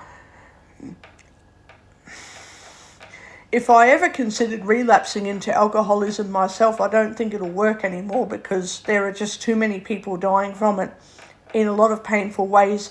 Some with cancer, some with cirrhosis of the liver, some with brain damage, kidney failure. A lot of people are dying in different ways from alcoholism, and I'm like, why would I want to hang out with someone who gaslights themselves, gaslights other people into having control of their drinking problems so that they can die from alcoholism, because they don't care how they fuck everyone else's life over by dying of something that's preventable. Because, wait, I want all these friends, but I'd rather die of alcoholism, because fuck them if they're affected badly. Who cares? Well, alcoholics do have a choice. They knew what they were doing before they became alcoholics. So now they have a choice. learn to manage their alcoholism or stay out of my life. So I've given them that choice. They're out of my life because they're choosing not to manage their alcoholism, and they're choosing to make excuses. Every single alcoholic makes excuses about why they don't want to manage alcoholism. I must admit, if I were to ever relapse into alcoholism, I wouldn't even make an excuse. I'd just say, I don't have any friends who would be concerned about me drinking every day. And if they reckon they are concerned, I'd be like, yeah, no, you're not. Thing is, I haven't relapsed into alcoholism. I am pretty certain, more than 99% certain, that there are a couple of people who would not be lying if they said, why don't you just cut the alcohol out again, because you'll die and you won't be dying of old age, because that's natural, but just get rid of the alcohol. They would be more than 99% certain telling the truth. So, yeah. The alcoholics who do eventually die of alcoholism, they don't admit it to your face, they don't tell you, but deep down, they don't give a fuck about the people they screw over. They don't care. If they did, they would be finding ways to manage. Even if they went to the ER and said, I'm one of your stupid narcissistic alcoholic types that you don't like because I know I won't change, but I'm here anyway because if I don't change, someone else will find me dead. So, yeah, I'm one of your narcissists and I don't even know how to change my drinking habits because I like them, so someone else will just have to fix it for me. But no, the alcoholics won't do that. They would rather die of alcoholism, and they can lie to my face and say, I care about you, I care about other people. Well, stop lying, because they don't. They don't care about other people. They only care about themselves.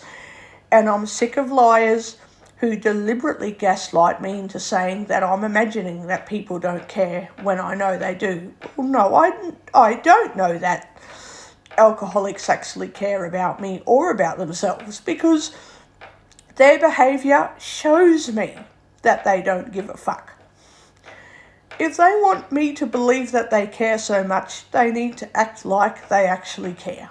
Because right now, I'm not about to change my mind about any of the alcoholics who are now dying as I speak, and the ones who've died. I'm not changing my mind until they give me extraordinary evidence to prove why I should change my mind. So, yeah. I like my coffee too, but I just have 1 or 2 cups of coffee a day. Occasionally I might have 3, but usually 1 or 2. And that's because I used to drink like between 7 and... one time I had 10 cups of coffee in a day one time.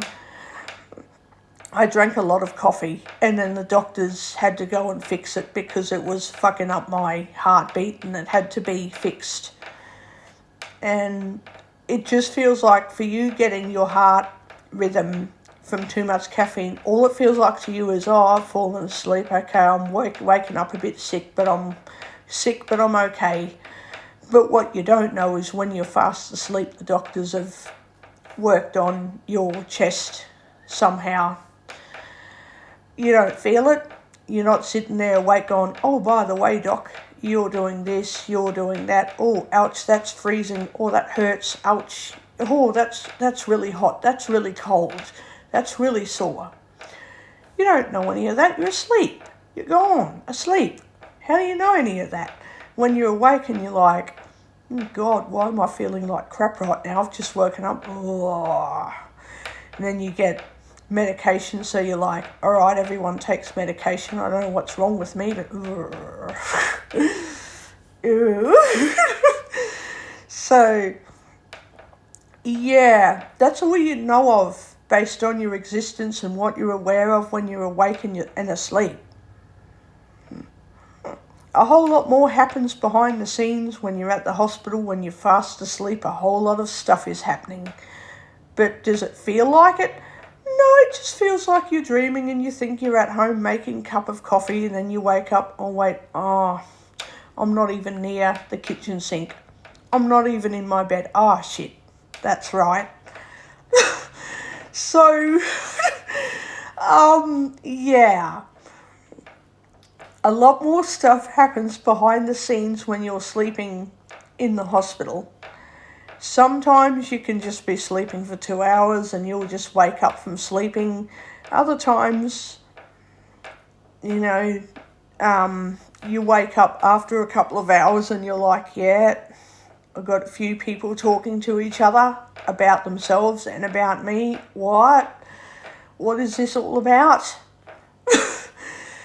And then eventually I pack up and fuck off to my own unit going, that's better. I'm actually awake.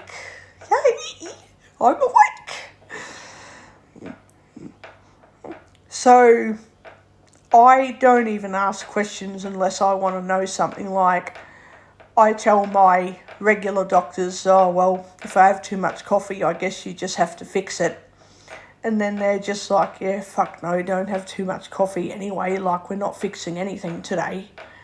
Okay, that's all I know, to be honest. I don't know any further what it all means.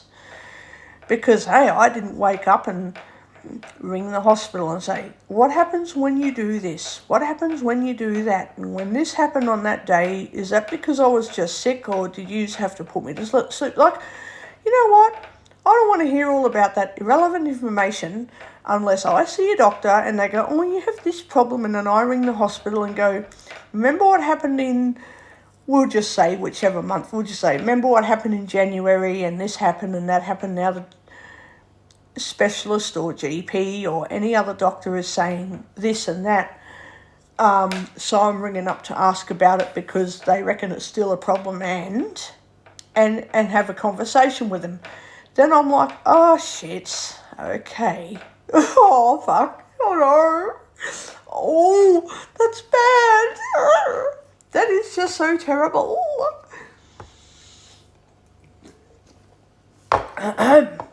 So yeah.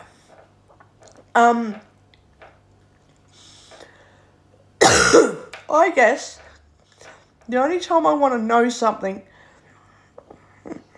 is when something today is an actual problem and it's an ongoing treatment and it's to do with anything that I'm thinking, oh, yep, I'm fine. And then I find out, oh, no, I need something fixed. So, okay, ask about it.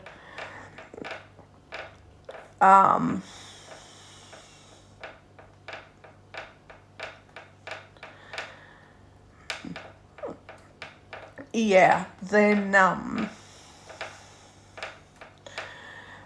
unless it's an ongoing issue, I'm like, yeah, I'll ask about that next year or in 5 years' time. Or I'll tell someone, oh, this issue happened 6 years ago. Is this a development of the same issue that's getting worse over time? Is it a flare-up or something? So, yeah, I think of this stuff all the time. And then I had to go off of coffee for a few months. So I'm like, oh, that has to do with my stomach and probably my bloody chest, I think. I don't know. So I went without coffee for several weeks and went back on it, and I'm still okay. Don't know what will be said to me at my next appointment about that. But if no one finds anything going on, or I'm not developing food allergies around coffee and that, then I'm just going to keep drinking coffee.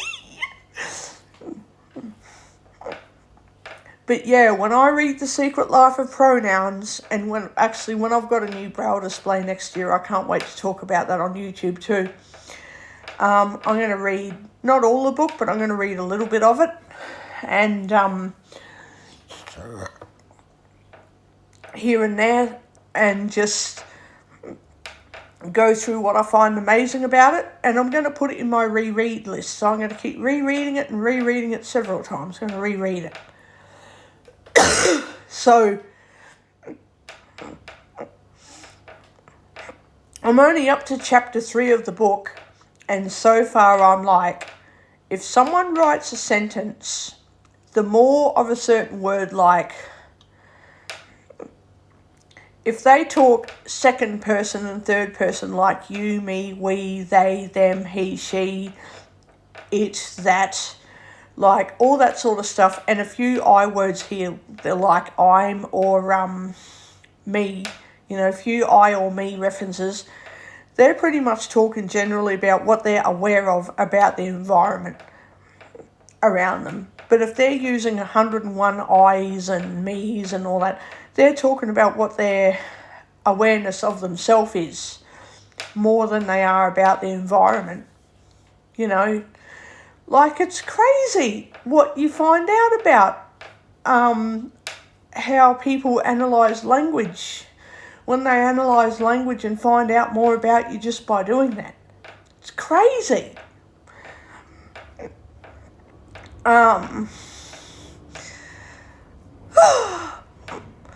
Yeah, I just, it's like when an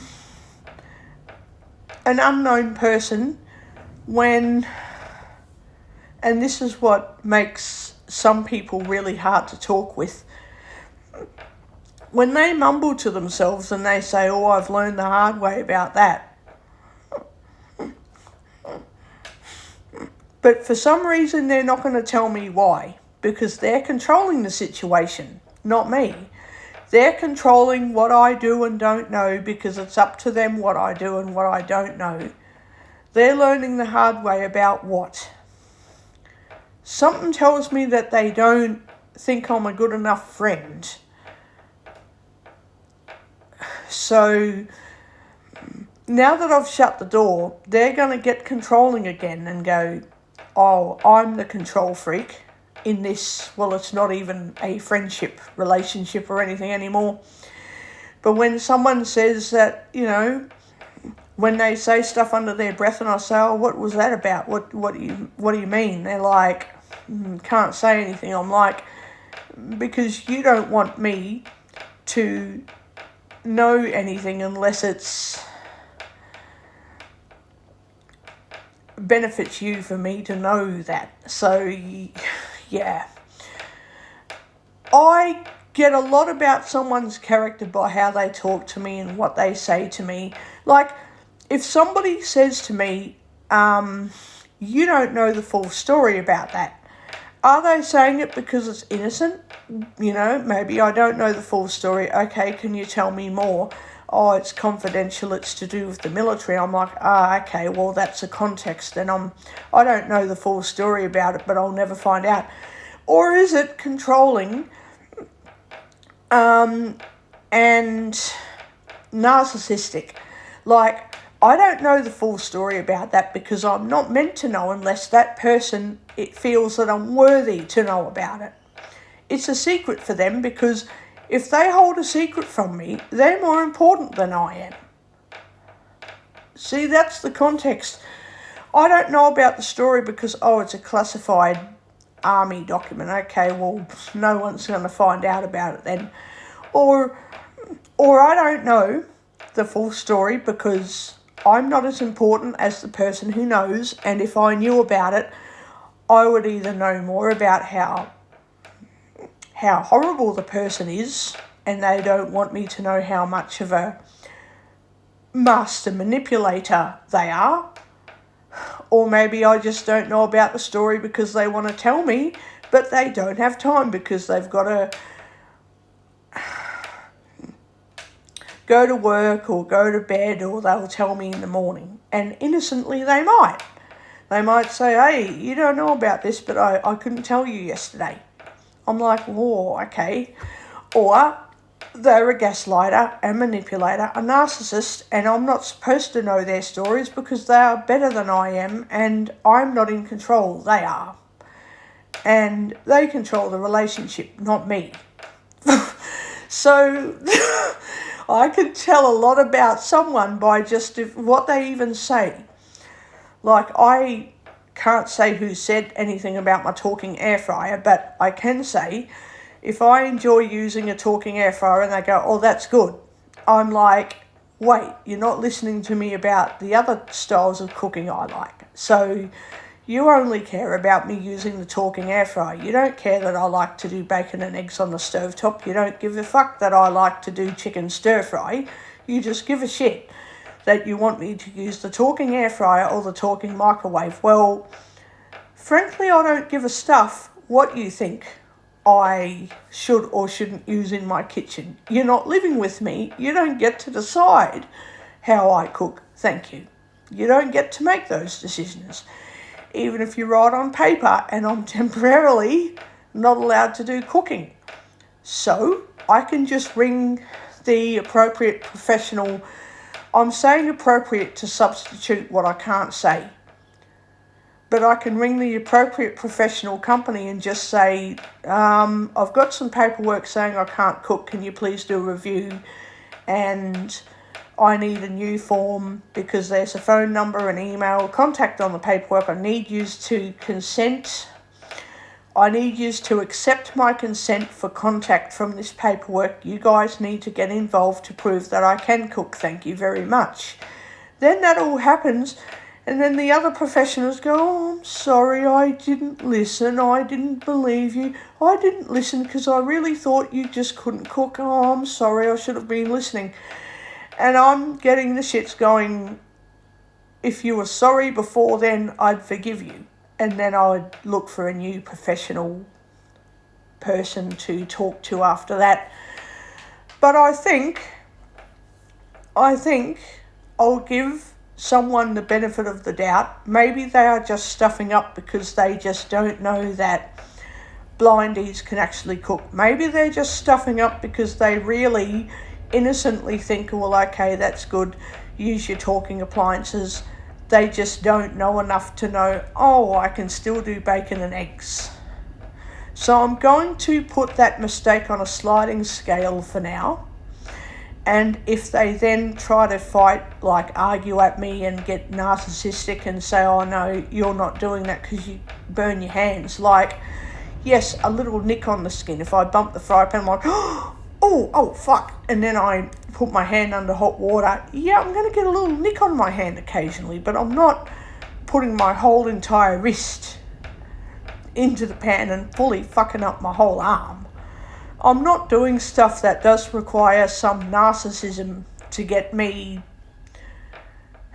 out of a dangerous situation and have some kind of court-ordered thing in place so that I can't repeatedly continue doing something that's might be safe but is too dangerous for me to continue doing. Like, I'm not just fucking up my whole health care routine by just like grazing the side of my knuckle on the frying pan. I'm like, shit, and I'll pull my hand away and then it's just like a slight skin burn. But it's not severe enough that, you know, if I've got to keep getting medical treatment each week, then maybe I can't do bacon and eggs. But that's not happening. So unless this person gets all controlling and tries to gaslight me, then I guess they're just making a mistake because they don't know what I can and can't do. So they're going with what I can manage and fuck everything else for now. If they find out, they might be forgiving, and if they're not forgiving, then I'll get the shits with them and take legal action. Is what I'll do. I'll take legal action straight away.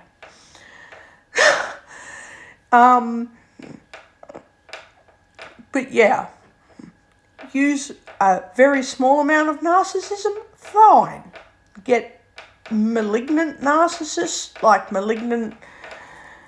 like fully really narcissistic, and I'm like, oh no, I can't be that I can't be that much of a pushover. I can't do that. So yeah, what people say to me to my face and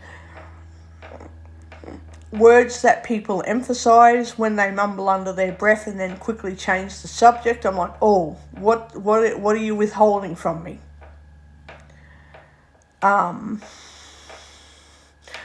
You know, I might start to say something now and go, oh, hang on, no, I was just thinking out loud.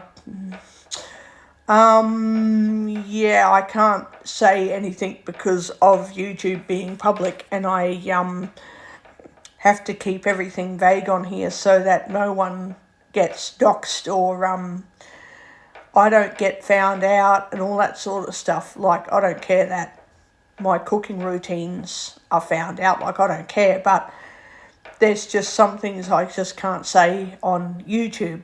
So I'll go to say something and then flip it around and go, oh, hang on, wait, no shit, I was talking about something else.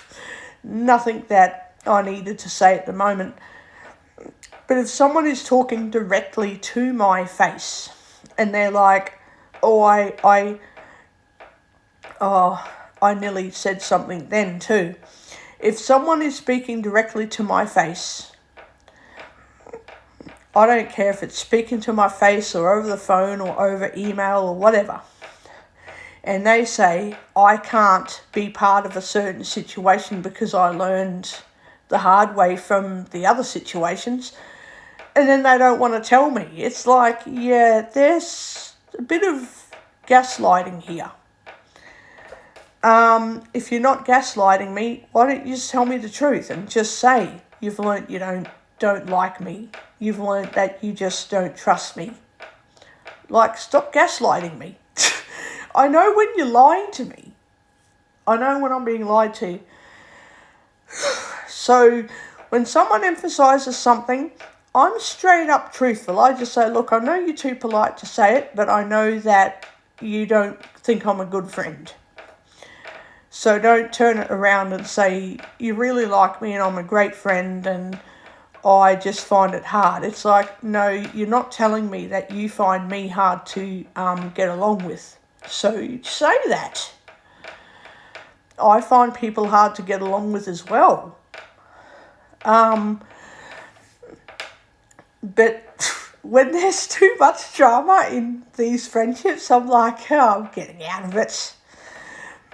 I'm noping out of a dramatic friendship. I can't deal with it. And then when I tell people, you know, they're too draining, the energy is draining, they give me vibes that make me feel exhausted for days after. Oh, that was hurtful and you should apologise. What, I should apologise for hurting you because you're okay with how you're offending me and you don't have to apologise and I should apologise to you. No, it's a two-sided relationship. You're always right and I'm always wrong. Well, I'm noping out of that relationship. That's not what I want in a relationship of any kind. I don't want to always be on the upper or the downer. That is not what I want in any type of fucking relationship, for one thing. And secondly, fully taking control. One thing that really pisses me right off, I'm expected to reply to phone calls and text messages straight away. But if I ring or text, the other party is asleep or sick or hungover. Okay, well, fine. You've decided that our friendship isn't worthwhile working on. So I've decided to stop working on it and leave. That's what I've done. I'm not working on the friendship, I've left. So, yeah. You know, when people want to not admit shit to me because it might be hurtful, it's like, well, you're admitting to me that you don't like me then. And I find it more hurtful if you say something really polite like, I just want time to myself and I just find it hard to tell you stuff because I don't want to hurt anyone's feelings. In English, it means I need to leave this friendship because I really don't like you and I find you too sensitive. Okay, thank you for not telling me that. Yeah, goodbye.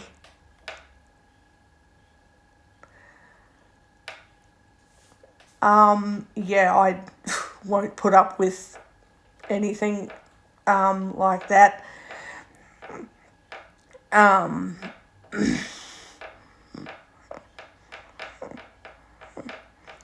Yeah, and the other thing I hate about relationships, when I have to be the helpful person, but when I need help, they are sick or asleep. They're sick or asleep because they're more important than me. Okay? That I'm going to go and find people who I find more supportive and value me better. Because if the other friend is more important than me, I'm not very important to them. So, yeah, I'm out.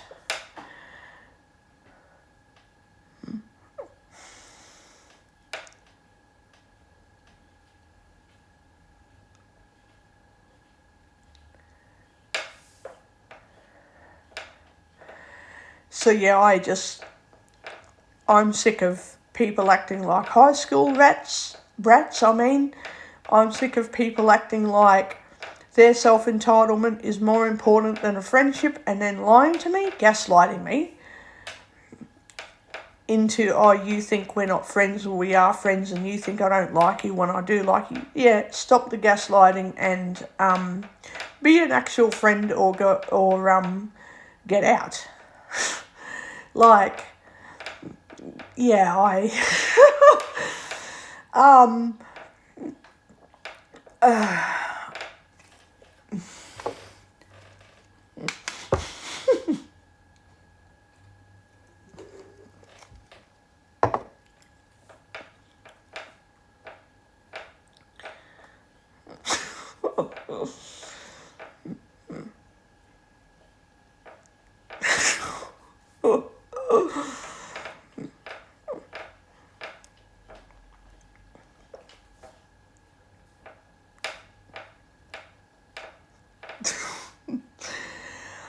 I just want peace in my life, and I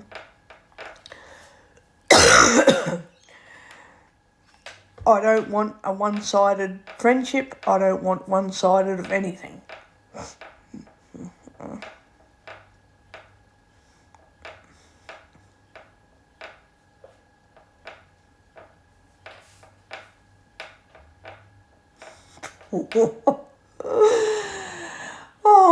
So I've got my life in order and I'm going to keep it that way for fucking ever because, yeah, when I get emails, I sort of go, well, I'm not going to that, but I am going to this and I am going to that. I wish I could block certain emails, but I can't because if I block them, I will never get any of the important emails, especially the ones that I need to read and respond to and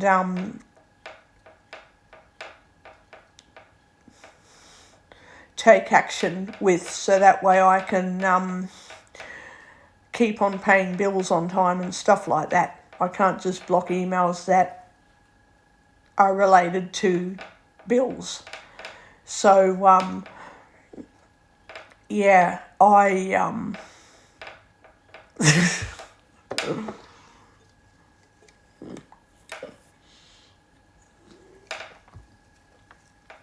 I just read the headline and go, nah, I'm not interested in that email. I mark it as read, but then I don't even respond to it.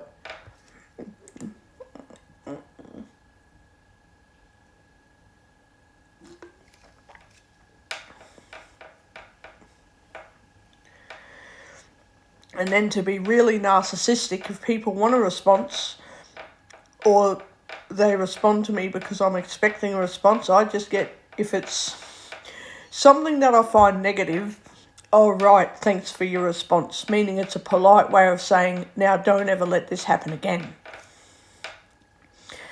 And I'll make a new line saying, thanks for your response. I hope this situation doesn't continue, because if it does, I'm going to send this along to some legal representatives and we're going to deal with this in a more escalated fashion, and it will just continue up the legal escalation route until the situation resolves. Basically, the polite way of saying fuck off or there's going to be trouble. I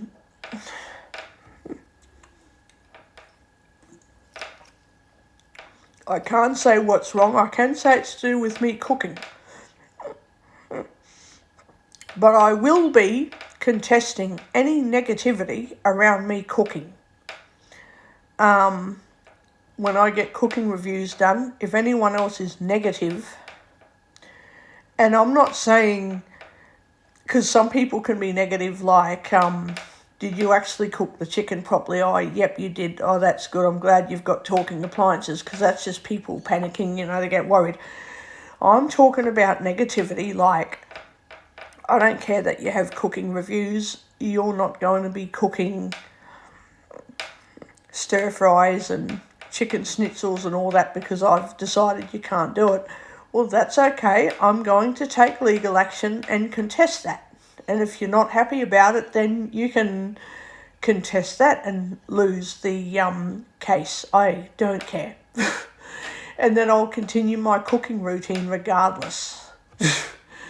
So,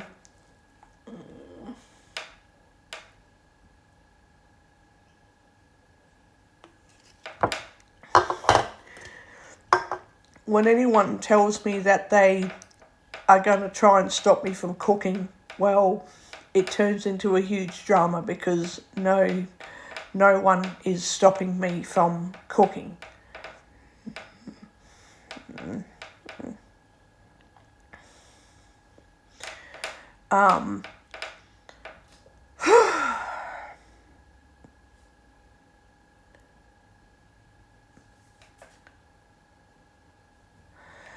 So, in any case, I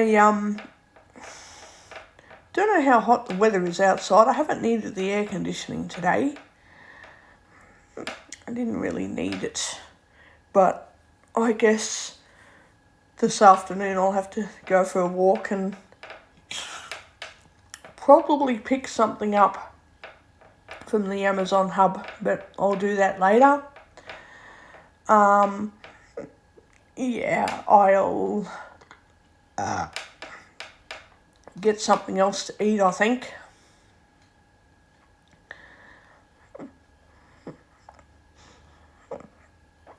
And yeah, then I'll come back to another recording soon. I do want to do another Sortie Quest recording. I want to sit down and play it for several hours, but I've got to eat before I play games anyway, so, which will only be a few minutes of eating, but I've got to eat something. I can't just not eat.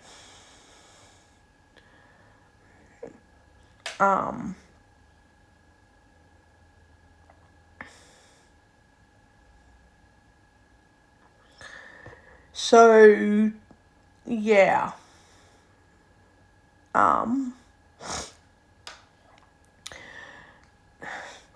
I'm doing alright, and that's all that counts, and